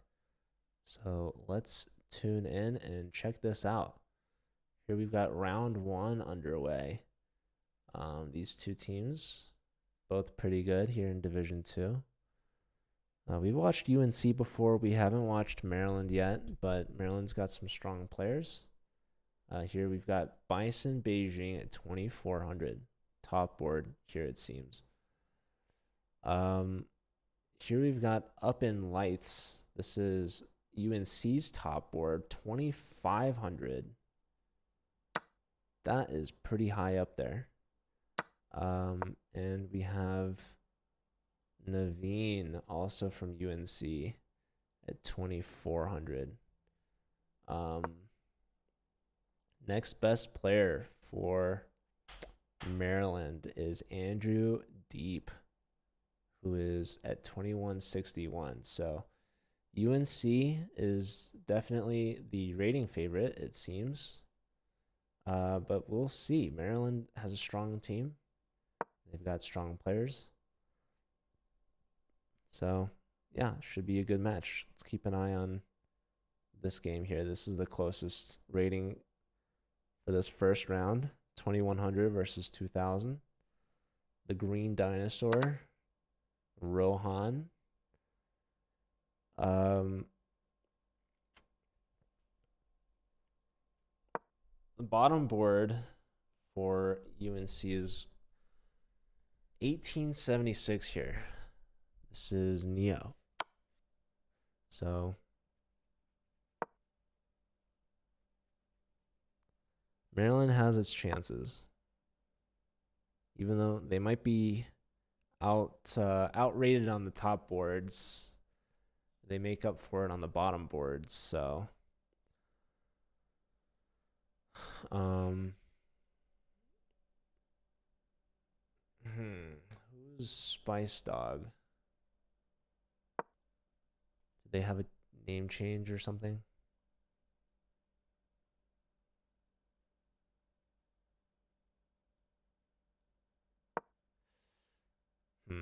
I feel like someone's told me at some point and I forgot.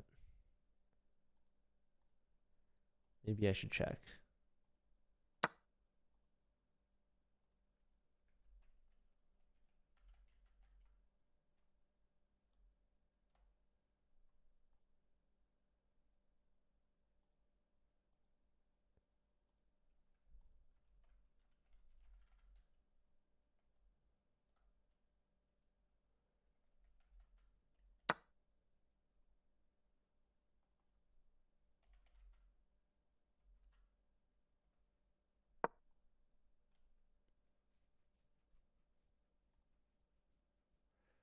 I do have to change the title of the stream. Okay, hold on.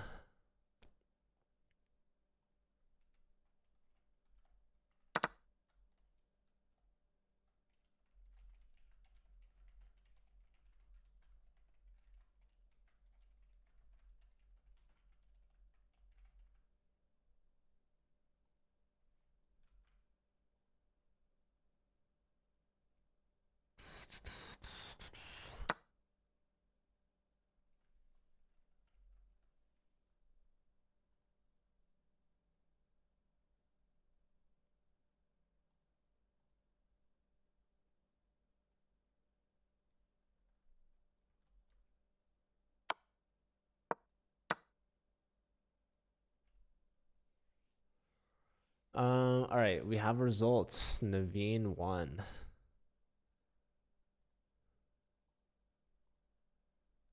Naveen, the titled player here. National Master. Very nice start for Chapel Hill. We've got a time disparity here. Green Dinosaur, 10 seconds. Rohan, very low on time. Against Adib.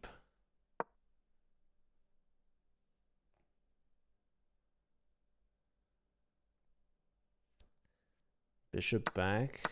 Trade of rooks. Are we threatening to play b4? I guess not. Very, very bad pawn structure here for white. So that's pretty good for Andrew.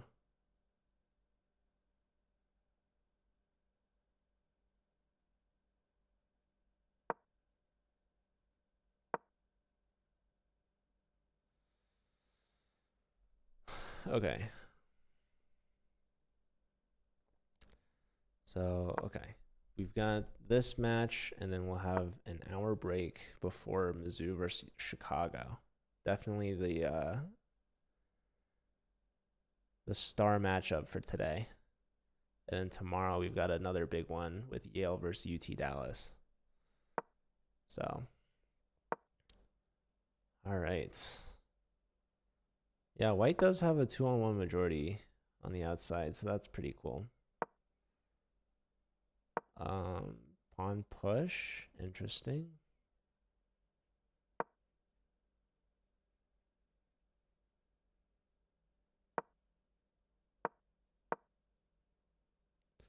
Kings meet in the middle, 2 seconds. Bishop move.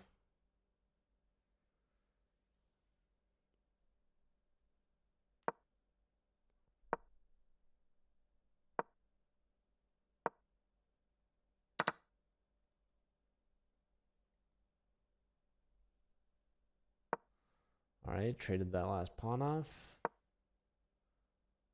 Bishop back to cut the king off.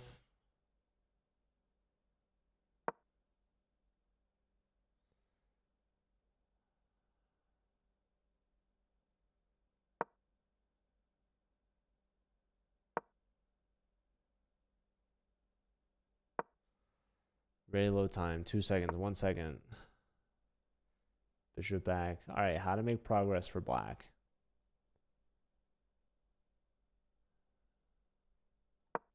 I don't know.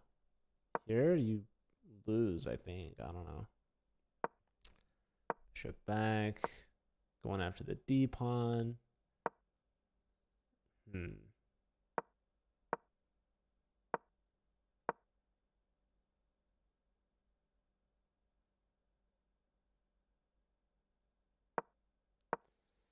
They might shuffle to repetition, even though Andrew's up a ton of time. Looks like that's what they're going to do. Right there. All right. A draw. A peaceful result. Let's check on Neo versus Bison. So who just drew? That was Dinosaur and Andrew.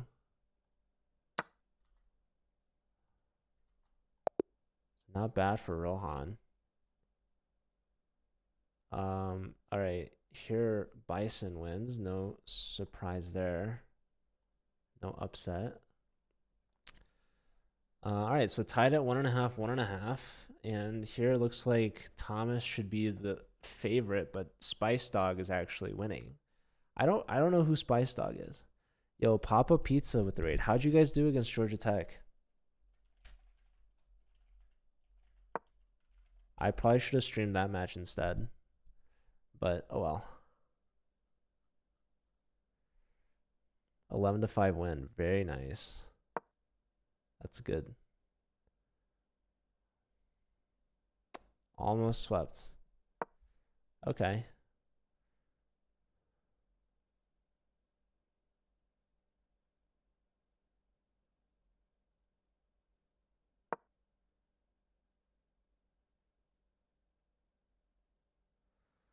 All right. Last game in round 4 for those of you tuning in. This is Division 2 matchup here. University of Maryland at College Park against University of North Carolina at Chapel Hill. Yeah, pawn push, queen takes, queen takes. Queen's threatening the E pawn. Black is up a pawn. I don't know who Spice Dog is. I forgot if they're like a mid-season add-on or something.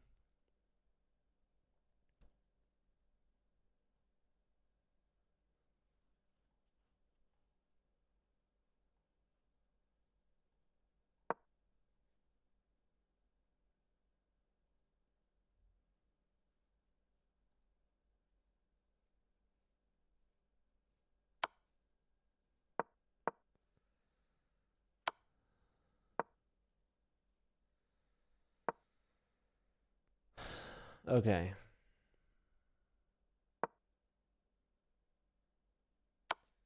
Queen's checking now.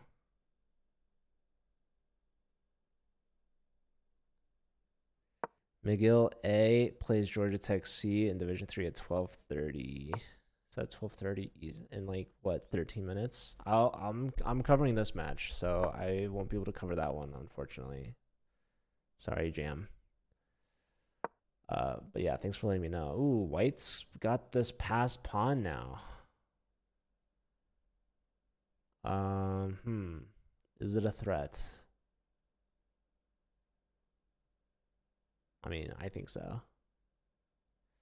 Yeah, if you guys want a match streamed, let me know like the day before or like a week in advance or something, like just ahead of time. Day of is kind of hard. And like if you match it at like a 30-minute interview, it's also hard because most matches start on the hour, and so This stream, for instance, was 3 matches back to back to back. Man, can we even push the pawn, or is d2 gonna like stop us in our tracks? Okay, there's one check. Because right now, black is threatening checkmate on d1. So, okay. Queen here. There's queen e1 and promote, but probably that's not working. Queen here, that's an idea. So, trade and queen. So they just traded pawns. That was a very fancy way to trade pawns, if I'm being honest. Maybe helping black out, because now they have the only pass pawn. And it's moved a bit as well.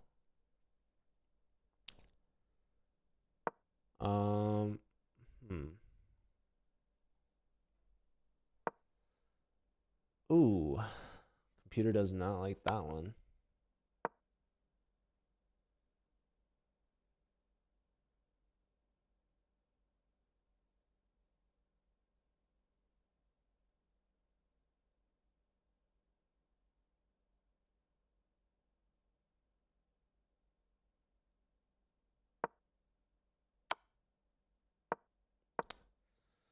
All right, black did not trade. I don't know if that endgame was good or not, but Thomas didn't think so, so. All right. Oh, queen trade. Forced at this point. I am sleeping, Brody. I'm tired, dude. I woke up before 7 in the morning. I have no excuses. I didn't go to bed early like I should have, like a good boy. But, you know. Oh well. All right. Resignation to Spice Dog. That is quite the upset. I don't know who Spice Dog is though. But yeah, Thomas top board for Chapel Hill goes down. Is that Asreeth? Has Asreeth like messaged me before they changed their username? I don't remember.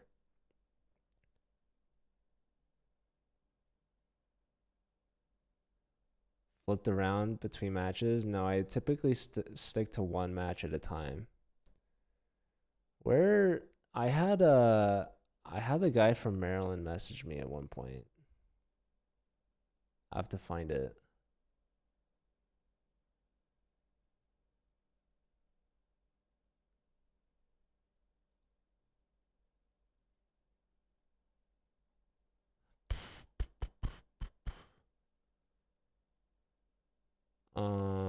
S3, here we go. Here we go.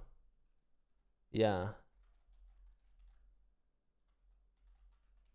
They have the same profile picture, so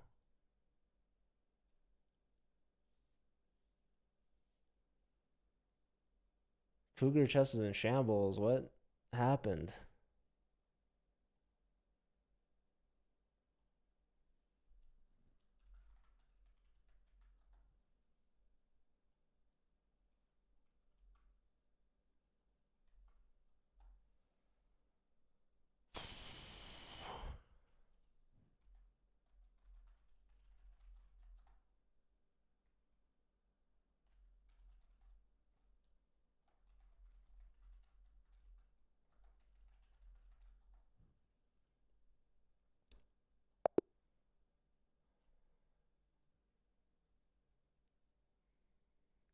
All right, waiting on the next one.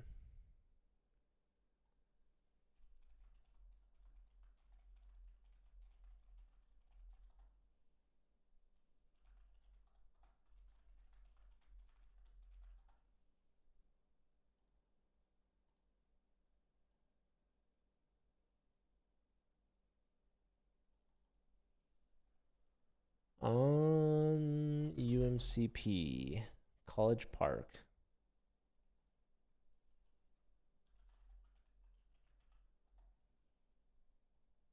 Spice Dog.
4 to 5 subs.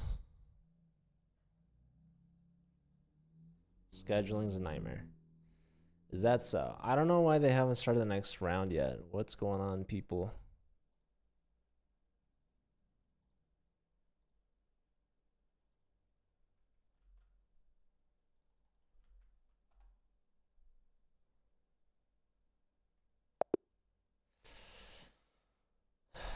We could look at the results of these games. How did Naveen win, huh?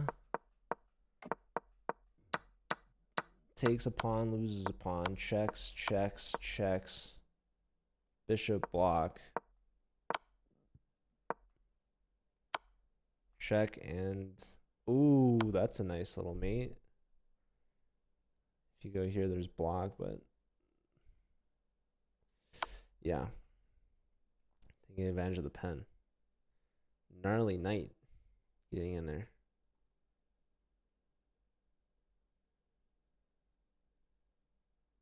The school that Richard doesn't like. You mean USC? I don't know. What's the school that Richard does? Are you think of the UCLA USC rivalry? Because that's West Coast. This is East Coast. Yeah. Not to be confused with University of South Carolina. That's a different USC. But everyone knows USC is the University of Southern California. This is North Carolina versus Maryland. I wonder how close these schools are to each other. We have a couple North Carolina schools.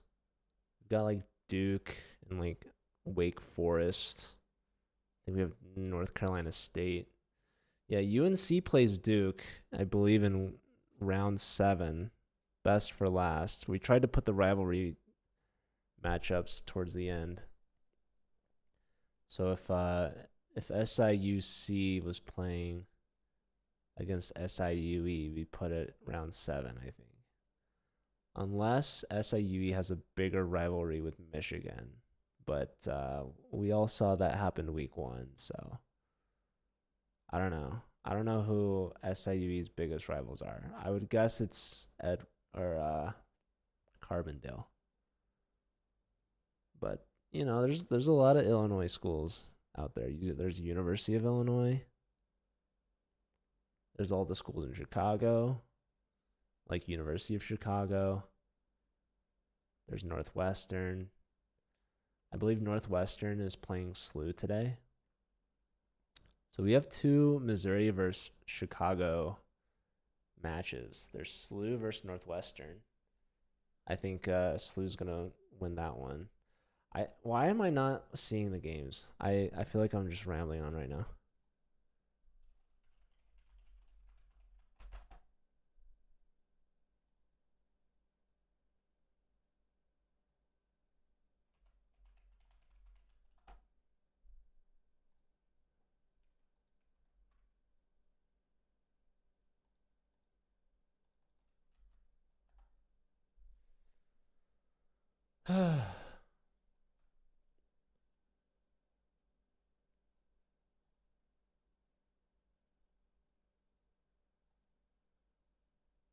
I don't know. Round 1 looked swimmingly.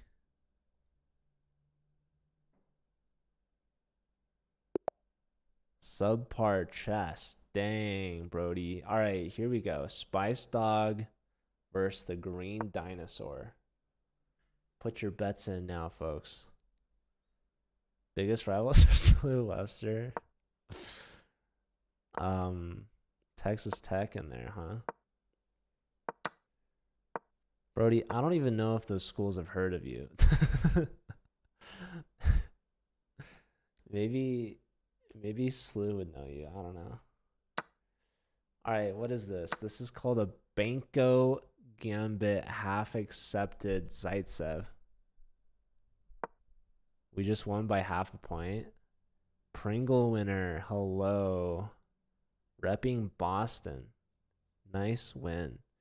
Did you stream it? I'm guessing not.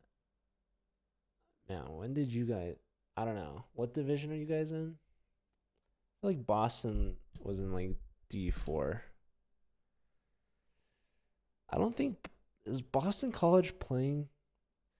Weren't we saying like we should set up a match with the University of Boston?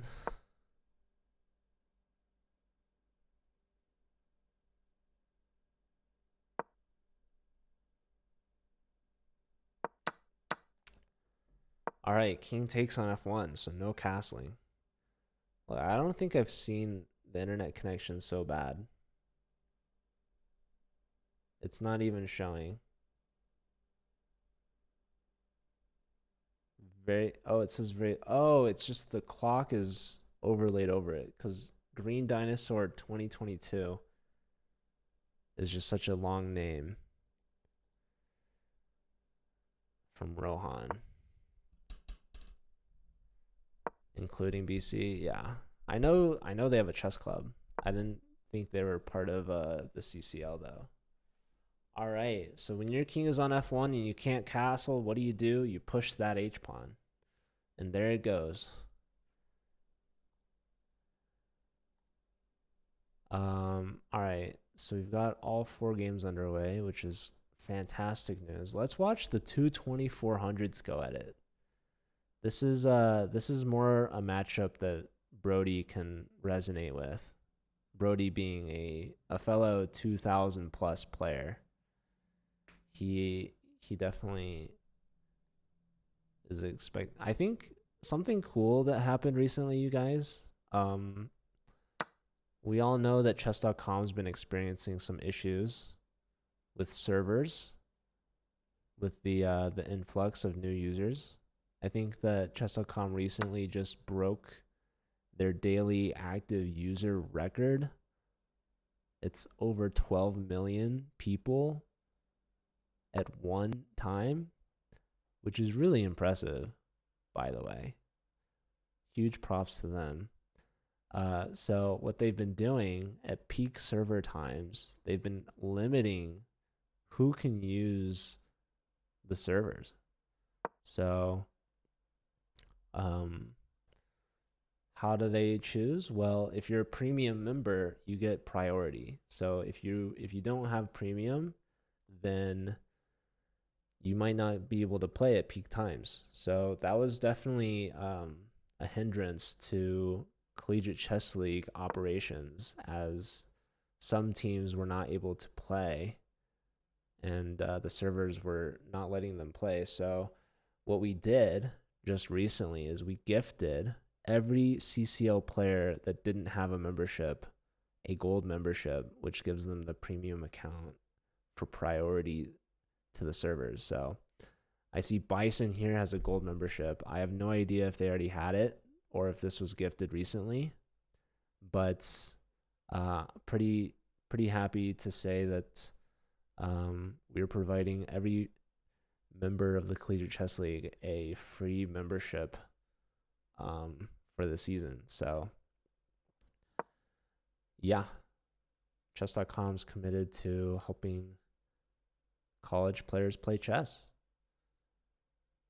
And we understand it's frustrating when you can't play. You know, if you want to play and the server's like, sorry, can't let you do that, that's very frustrating for everyone involved. So kind of as a way to get around that, we were able to get these gifts out. So hopefully that helps. And yeah, when the players aren't in their matches, maybe they can put to use that membership. So nice little gift, I guess, on top of all that.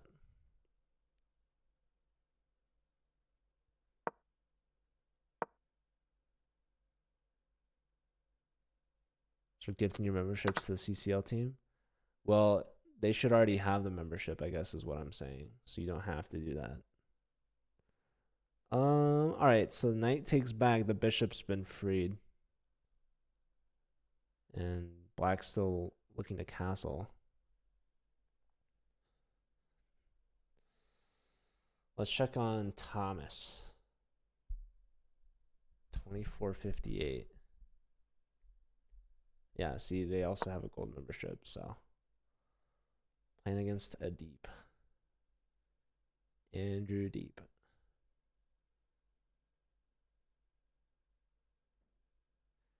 I don't have YouTube chat pulled up. No, I don't. You think I should?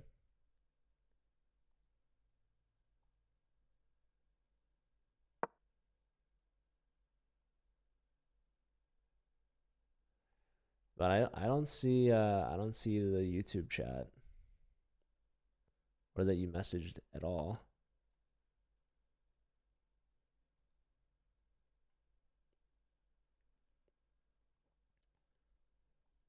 I don't think you put anything there.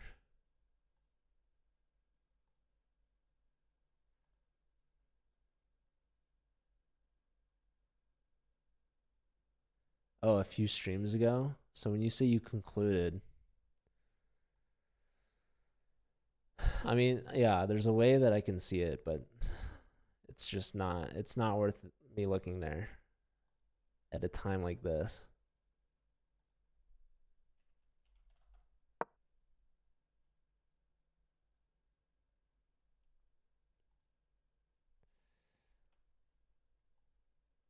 Brody trying to distract me from the things that matter, such as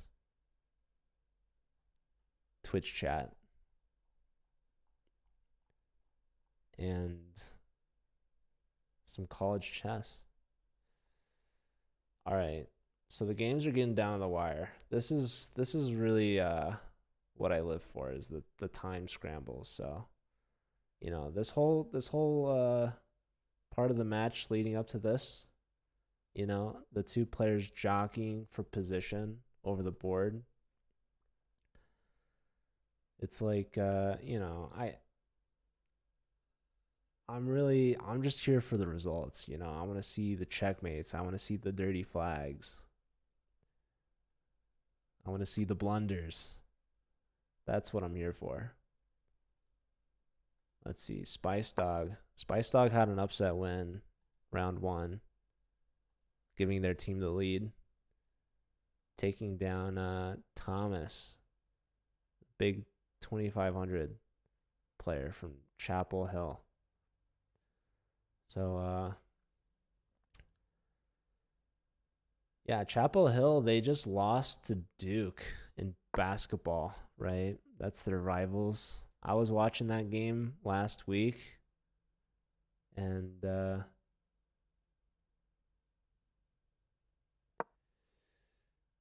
it was like what, a week ago today? That was such a close match. Very close. All right, the knight wants to get to c6. That's where it wants to go. I'm expecting knight e5, I think. Right? Am I right? I don't know. Knight e5, I guess there's f4. So it doesn't really work. Knight c6, it's looking pretty hot. Not gonna lie. Maybe you just take that knight on d4. Just snip it off.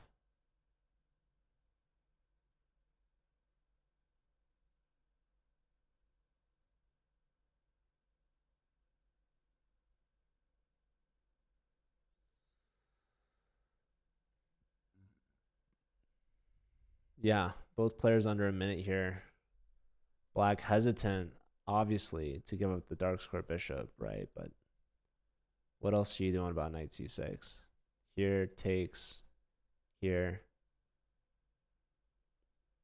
I don't know. All right, with 20 seconds left, they trade. Knight into c5. The knight can be kicked, but you don't want to push the b pawn to save it, because the knight's going to go to b3 anyways with the fork on your rooks. So what do you need to do in this situation? Probably that, I'm guessing. Nope, you get forked that way. So this doesn't look very good. I guess there's this. And then you've got discoveries on this guy. But luckily, you have this covered both ways, so I can go backward, of course, right? Nope, rook here instead. Nice. Well, there is now rook b4. Okay, this one.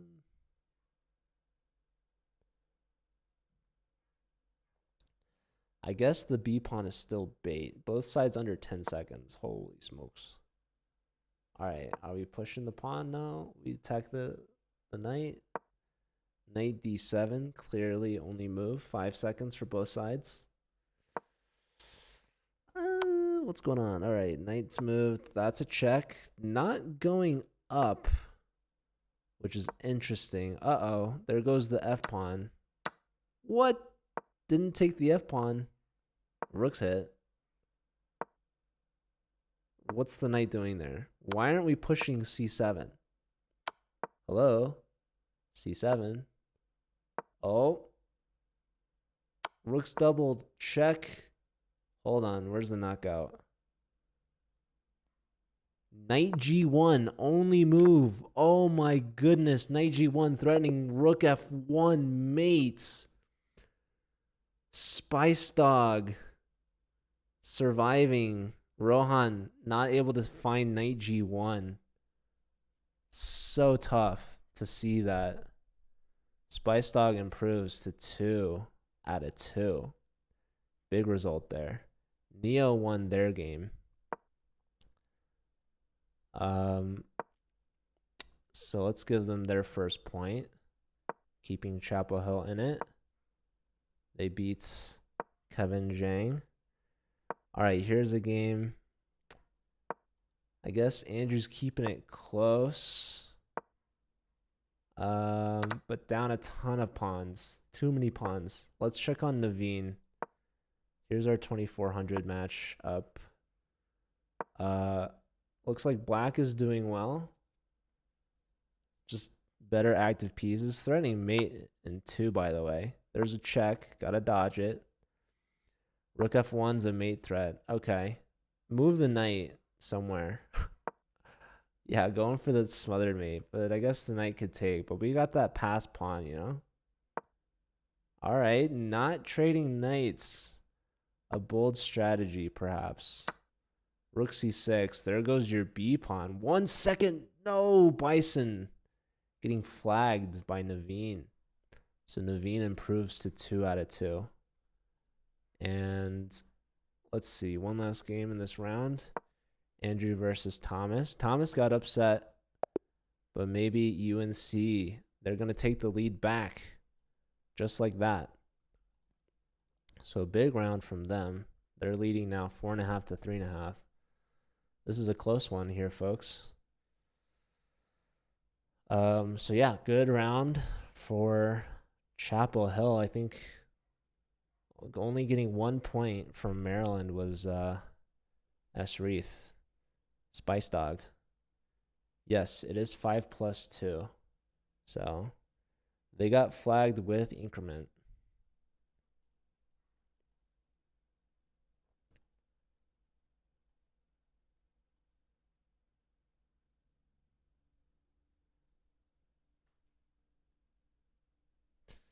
All right, so that is the halfway mark of this match. We've got 2 rounds left. It's anyone's game at this point.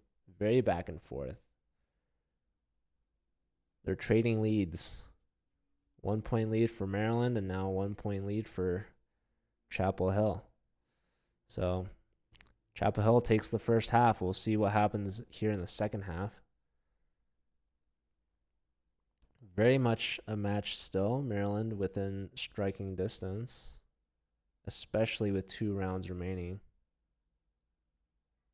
I still think Chapel Hill is the favorite on the top 2 boards. But as we saw, Spice Dog 2 for 2 for Maryland. Um, so yeah, we'll see. Rohan got a draw, which is pretty big. That was back in round 1, but Rohan is. Oh wait, who was the 1800 player? Oh, that's Neo. Yeah, Neo got a huge win in this one. Let's see how this one unfolded. We have an Alpin, my personal favorite. I feel like knight b4 was missed. Maybe played a little too late.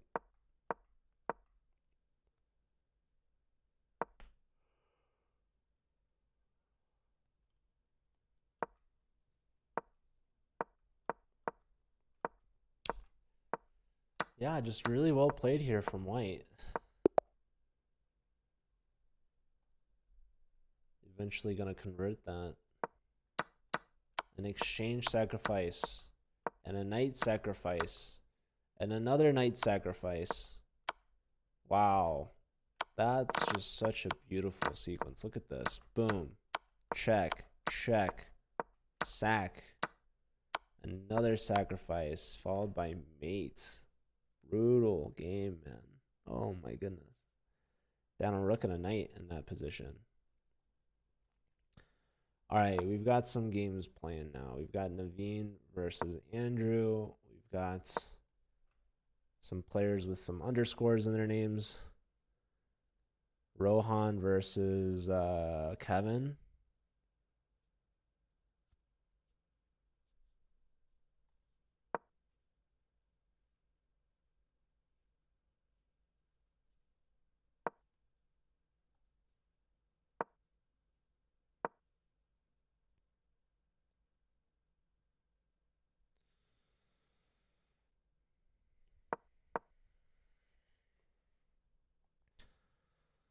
All right, the queen is hit.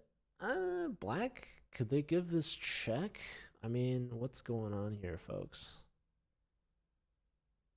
It's a weird position. Knight to e5, no fear. Saying what you gonna do about that queen. And then next I'm gonna take on g6, so I don't know.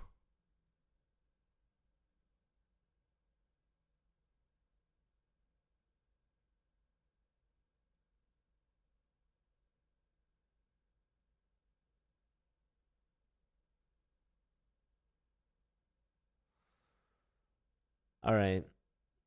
I think you just move the queen. Where to? It's a good question.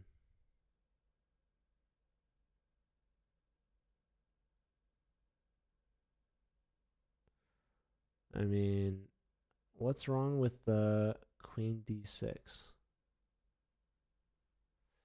Let me check the computer. Yeah, queen d6, best move. Pretty much the only move. Anything else is like completely losing. Oh no, the knight check. All right, king f1. King f1. You got this. Wow. Yeah. Spent a lot of time there to find the knight check, but just doesn't work, right? The queen's got to move. Whoa, we have a queen sacrifice. So the queen doesn't have to move, apparently. But this can't be good. In fact, I would go as far as to say that this is probably bad. That's how committed I am to declaring if this is good or bad. I'm a praying man, dude. I'm just tired, man. I'm trying to keep moving to stay awake. I'm like a shark in the water, really. Trying to get some water through my gills, I guess. Allegedly, this is bad. Well, if you look at the eval, it's giving a plus 6.9 right now. Which, if you're if you're Kevin, that's nice. You know, we love the plus 6.9 eval. All right. As nice as this is, let's check on another. We've got 2400 versus 2400 here. just to appease Brody. I'm really looking forward to Mizzou versus Chicago after this. This is going to be a big one. So I'm going to take, like, we'll see. I'll try to take a power nap. We'll see if that works.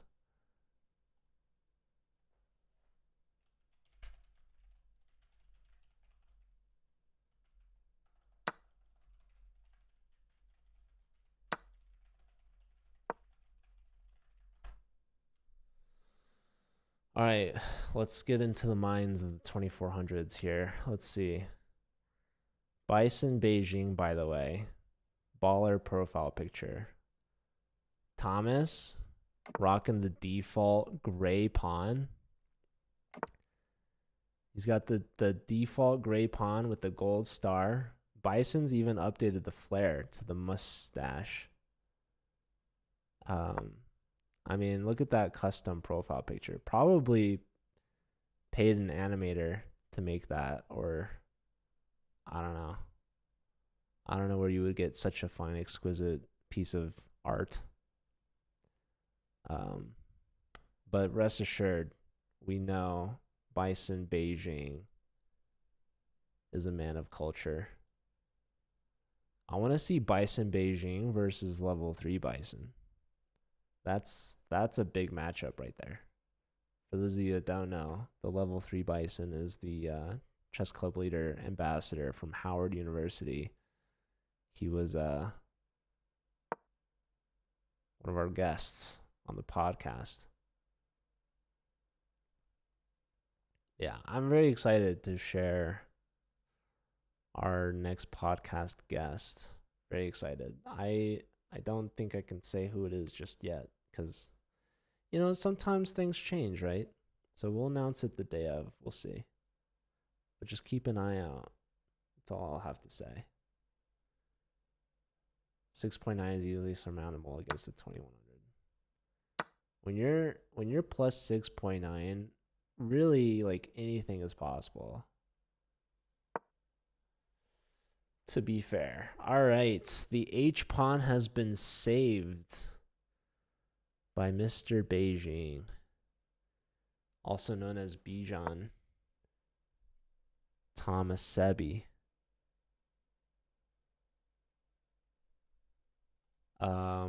Let's go back to Kevin's game.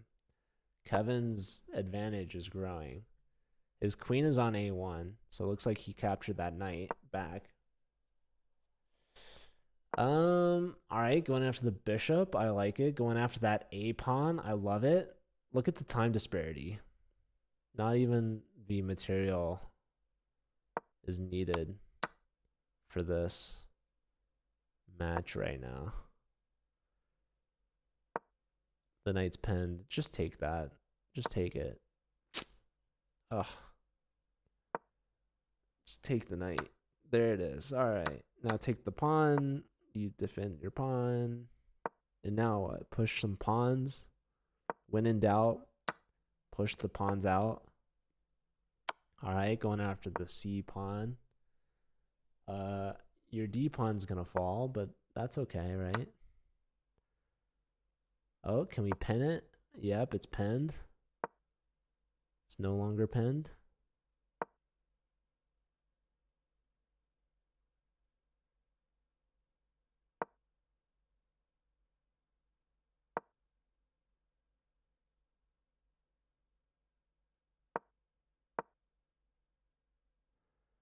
Five seconds to 420. Mate in 6, the computer says. Yeah, you can't disconnect your rooks like that. Last try is to play rook d8, hope for a pre-move. But no, you get mated. GG, Kevin. Their first point on the board. Let's check on Naveen. Naveen's got quite the time advantage. Perhaps a positional advantage. Knight here threatening to win material, attacking the bishop. If the bishop falls, the knight on c6 will fall. This bishop is a key defender. So the bishop texts back, says, I can't let you take me. Maybe knight d8 was a thing. I don't know.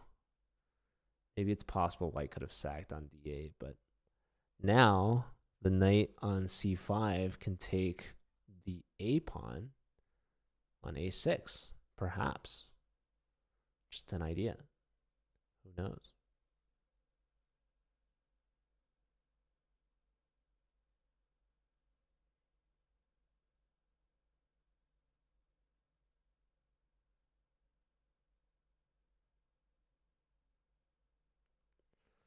Naveen using that extra time wisely, not rushing into something here, just assessing the position and the plan moving forward. Do I want to take this? I do, personally, but who knows? What's happening here? What the heck? Why not, right? I mean, looks good to me.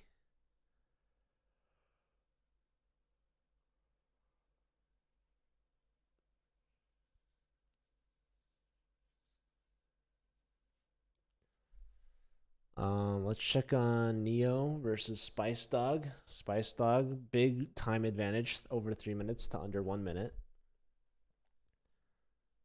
So looking good for Esreath. Let's check on the 2400s again. Let's see. All right, so both with the bishop pair. I guess white has a better structure.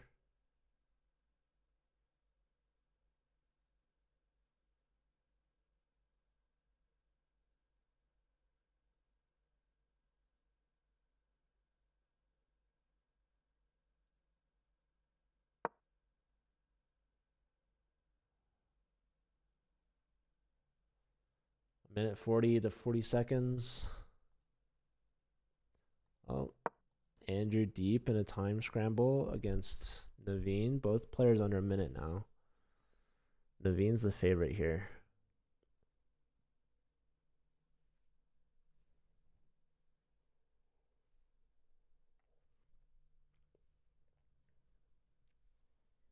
So what makes white better in this position?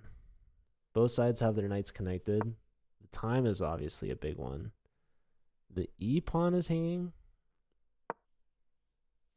Knight in.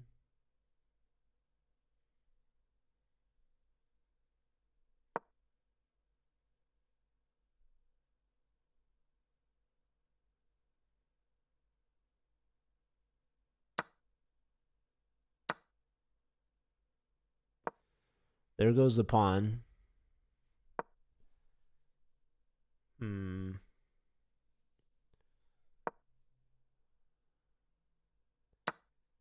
There goes the pawn. Knight check. Knight back. Bishop back. Yep. Under 30 seconds now for Naveen. Trying to put a knight on f3 maybe.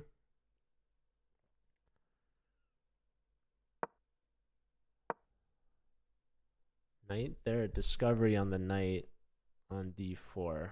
So pawn push defends the knight. Also attacks the other knight, but probably not wanting to take. Jeffrey cheering on Maryland. Yeah, takes here. Okay, bishop here makes sense. Oh, fork? Wait, but you didn't take it? Oh my goodness, you just dropped your bishop. Time pressure makes a fool of us all. So Naveen's going to go down, or Naveen's taking down. Perhaps. You could say.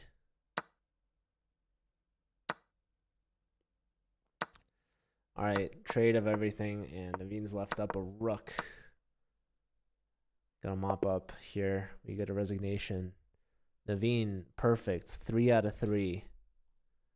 Let's see Spice Dog if he can also be 3 out of 3.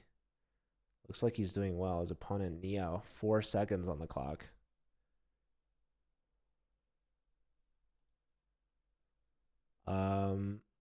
Ooh, did I miss some results? Did we watch the end of this one? Bison, Beijing wins. I don't think I gave them their point.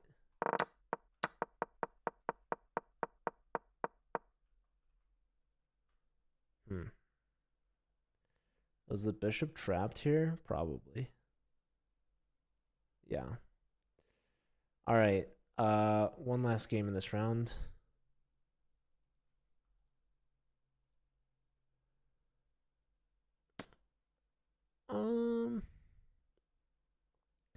Yeah, I don't think I gave Bison that point. Spice Dog, I think, is gonna win this one, but we'll see. A minute here now.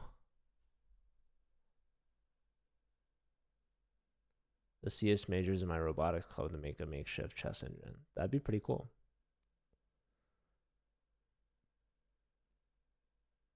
All right, so the queen steps up with tempo on the rook. Queen e7 played. Probably a necessity there. I think if the rook moved, there's going to be an issue with like queen to f8. Very strong idea. So black trying to trade queens. White says, no thanks. Let me go after your b pawn.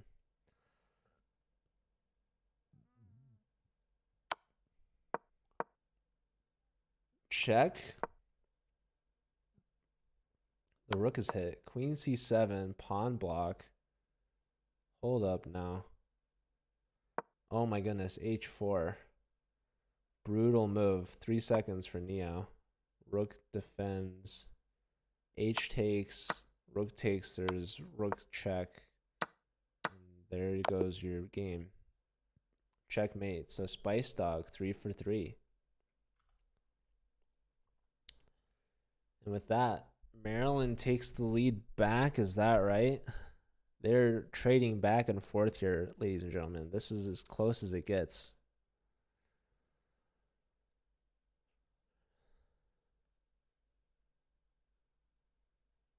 You don't know where they are, Jeffrey. I don't know where they are either. What's going on, Maryland? College Park. Do you think their college has a cool park? You think that's why they're called College Park? I mean, surely, right? I couldn't imagine any other reason. Do you think UNC Chapel Hill has a chapel on a hill? I mean, surely.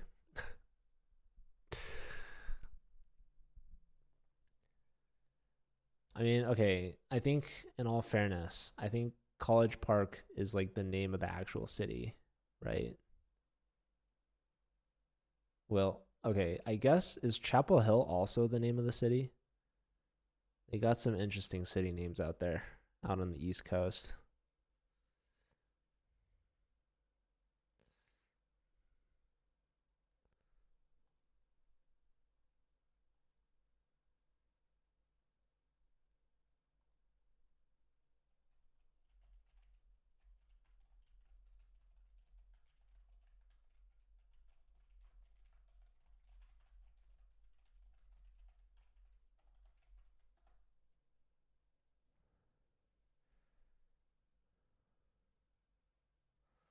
A few miles outside of DC.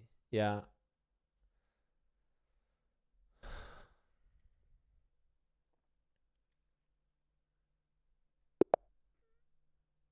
All right, here we go. Is this the fourth and final round? I believe it is. We'll see. Can College Park hold on to their 1 point lead? Or is Chapel Hill going to make a comeback?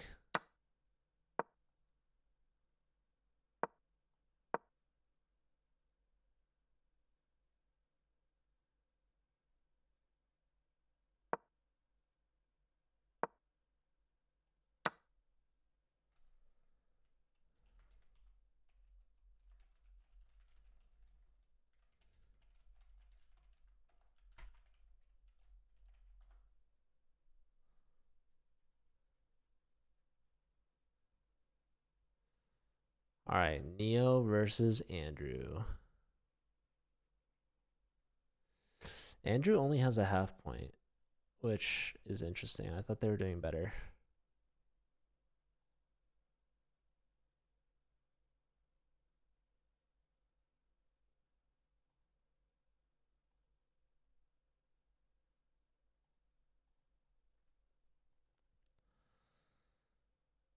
All right, Neo. There's four options to take this knight. Decides what queen takes. Probably the best option.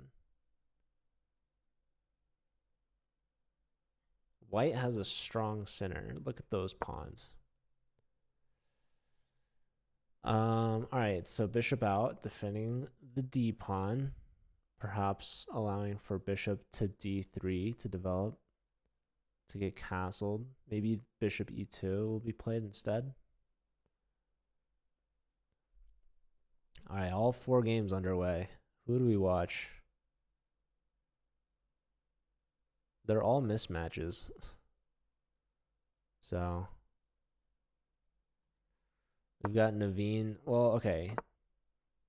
We'll watch this one. Both these players are 3 for 3. So they're the best players by far, regardless of what the rating is. They're both flawless. They're both perfect.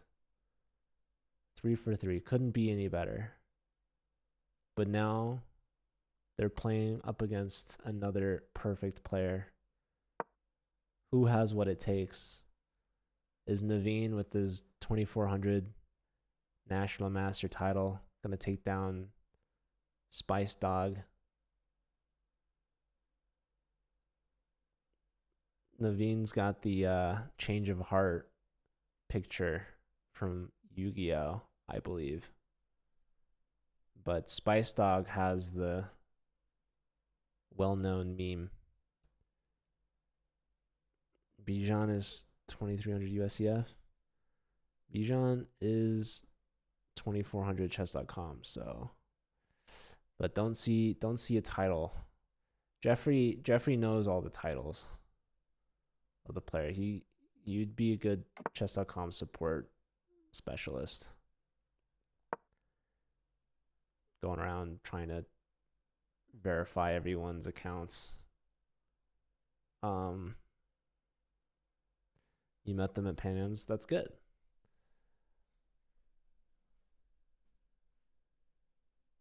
I should have done a better job of meeting people. They're like their A-team roster, I guess. Yeah. University of Maryland could refer to different campuses, though. I don't know. They have multiple University of Marylands, right? Like, are these the Terrapins, or are they a different University of Maryland? I don't know. All right, here's Up in Lights versus A Pawn Up Yours. So they both use the word up and they both use underscores. So these two players have a lot in common. What they don't have in common on the board is that black is castled and white has the bishop pair. There's this pawn on e4 that's just hanging out and chilling. And now it's under attack. Let's keep an eye over here. What's happening here, Spice Dog? What's happening? You've got these pawns on the c file right in front of you. It looks like Naveen's going to hold on to them. Move b5. You think they're the Terrapins. You know UMCP is better as UMD. Oh. So they're the same. Okay. All right, b3, trying to break down the structure. White's already castled. Black has yet to develop the bishop. Knight takes, pawn takes, queen takes. Is c4 a move here? c4 played. The answer is yes. That, ladies and gentlemen, is called a connected pass pawn. That is known as a asset to have in the long run. Very strategic. Connected pass pawns become threats. They become queens under the pressure.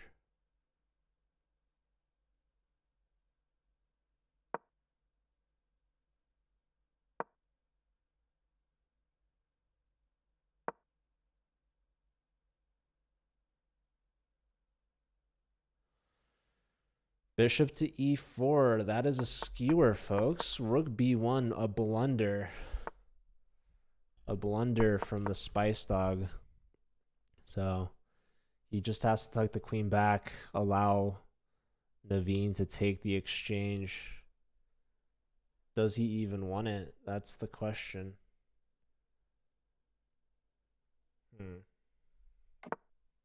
Nope. Says, I don't care about that rook on b1.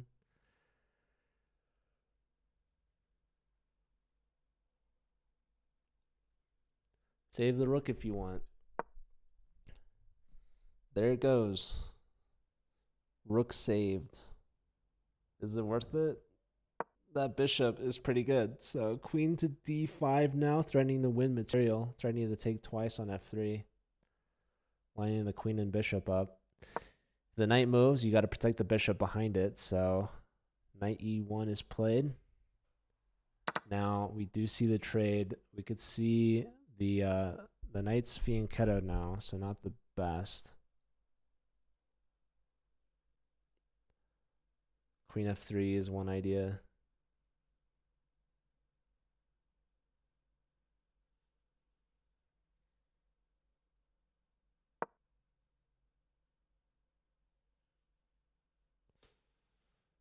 All right, instead knight hops forward.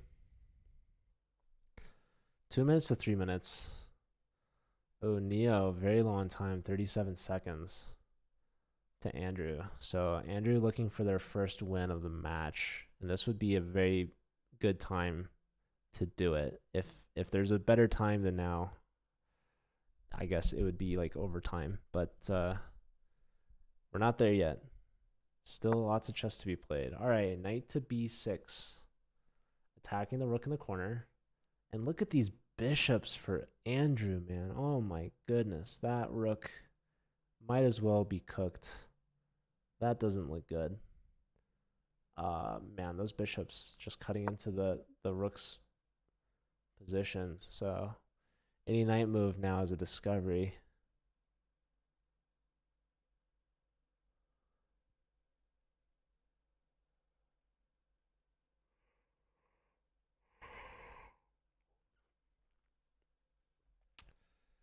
Man, this eval line is brutal. It's saying to play bishop f4. I guess. Yeah, just trying to open up that D file, because if you could trade rooks, that knight on b6 is very valuable, because you could put a rook on c8 and win probably on the spot, but nope. Deciding to go for this rook over there, and probably best is to go back to b6 or take on d6 and then bishop f4. So okay, knight goes back here. What is this move? What is this? Seriously, what is this? Takes? Oh, and takes there. Okay, whoops, I missed that. Forgot about that guy. Yep, and that's is that a pen or a skewer? I guess it's technically a pen, right? Some would argue it's the same thing.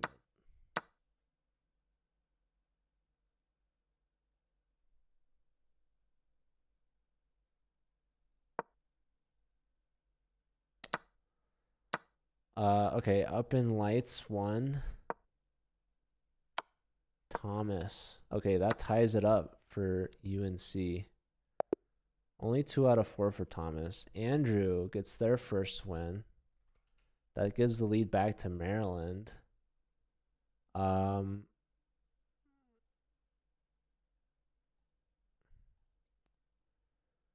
see. We've got a dinosaur versus a bison. Both players under a minute.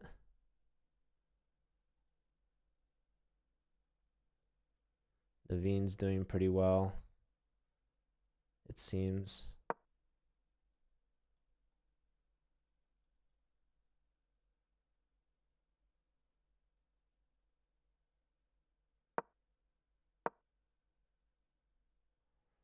Knight back, trying to block the queen discoveries.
All right, people. I'm sorry. What's happening? We had a draw between the dinosaur and the bison. So that puts Rohan at 1 and bison at 2.5. So now it's up to Naveen. Naveen needs a win, and he does. So it's tied. Naveen goes 4 for 4. Um,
Hey, Subham, good to see you. This is overtime. This is round 5 between these two teams. And unfortunately, the board orders are kind of out of order. So, but we're sticking to it. We should probably keep an eye on this game. See if Spice Dog can redeem themselves.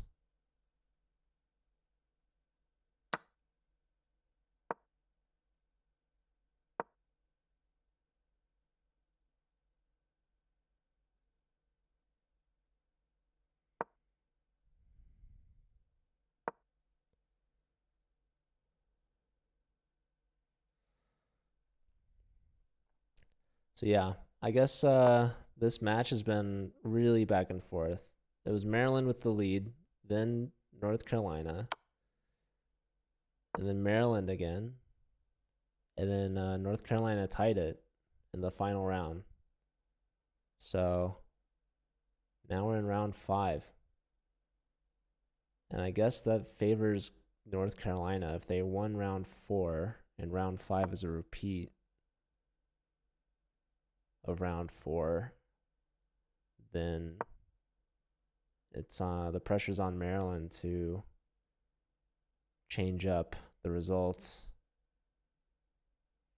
So we have the faster time control, 3+2. This was an upset. We had Green Dinosaur drawing Bison, which was really huge for North Carolina. So we'll see if Bison can change that here in overtime. See if they can fix the issue.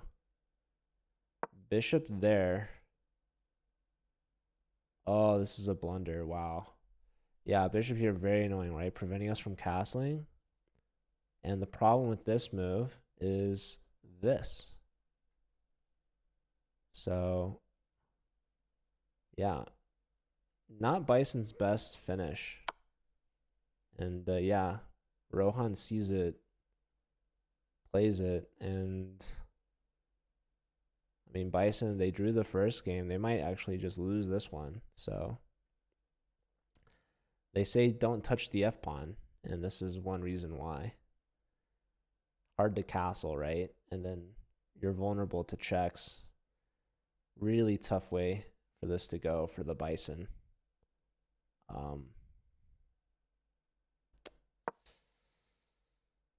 Pawn block, queen takes, queen check, trying to stir something up here, but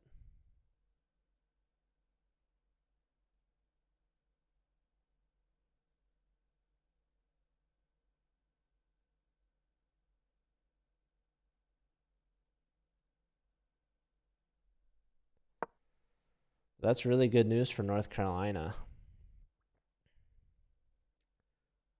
Queen here.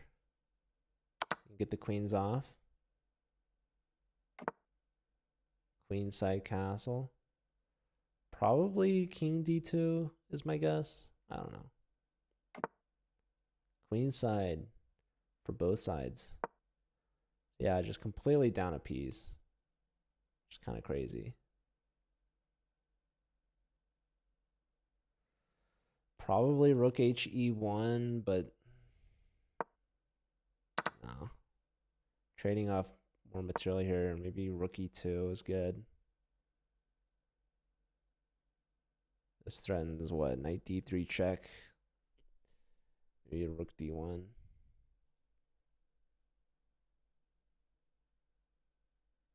Tough. Tough for the Maryland player. All right, let's check on Naveen. Naveen against Spice Dog. I think Spice Dog could bring it back. Actually, Spice Dog is their best player in terms of points. So let's check on this matchup here. Thomas versus Kevin.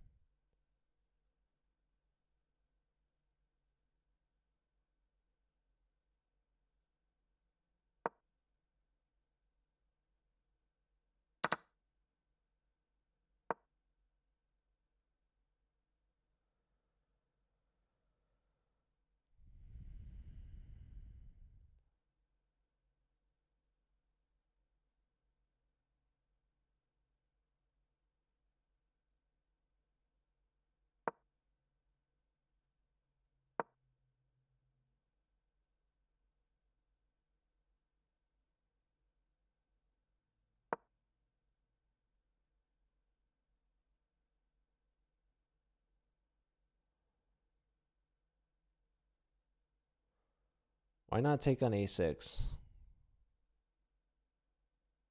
It's right there. Yeah, this is kind of a weird move, huh? There goes your a-pawn. For free. For no reason. Thank you very much. And now you're down a ton of time. Doubled on the a file.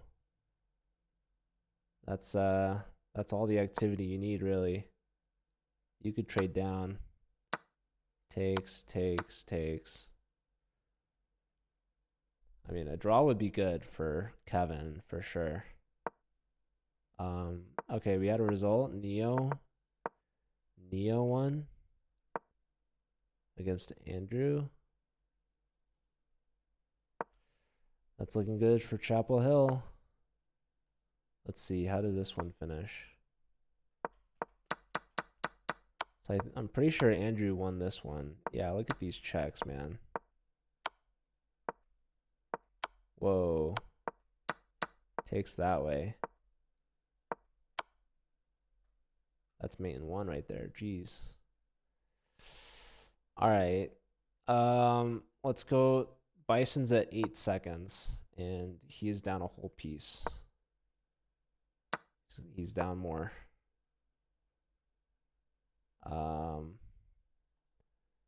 Yeah. I think Chapel Hill's gonna win this here. right here, right now, in overtime. 92 played. You have to move the rook, but where? There. And now? I don't know.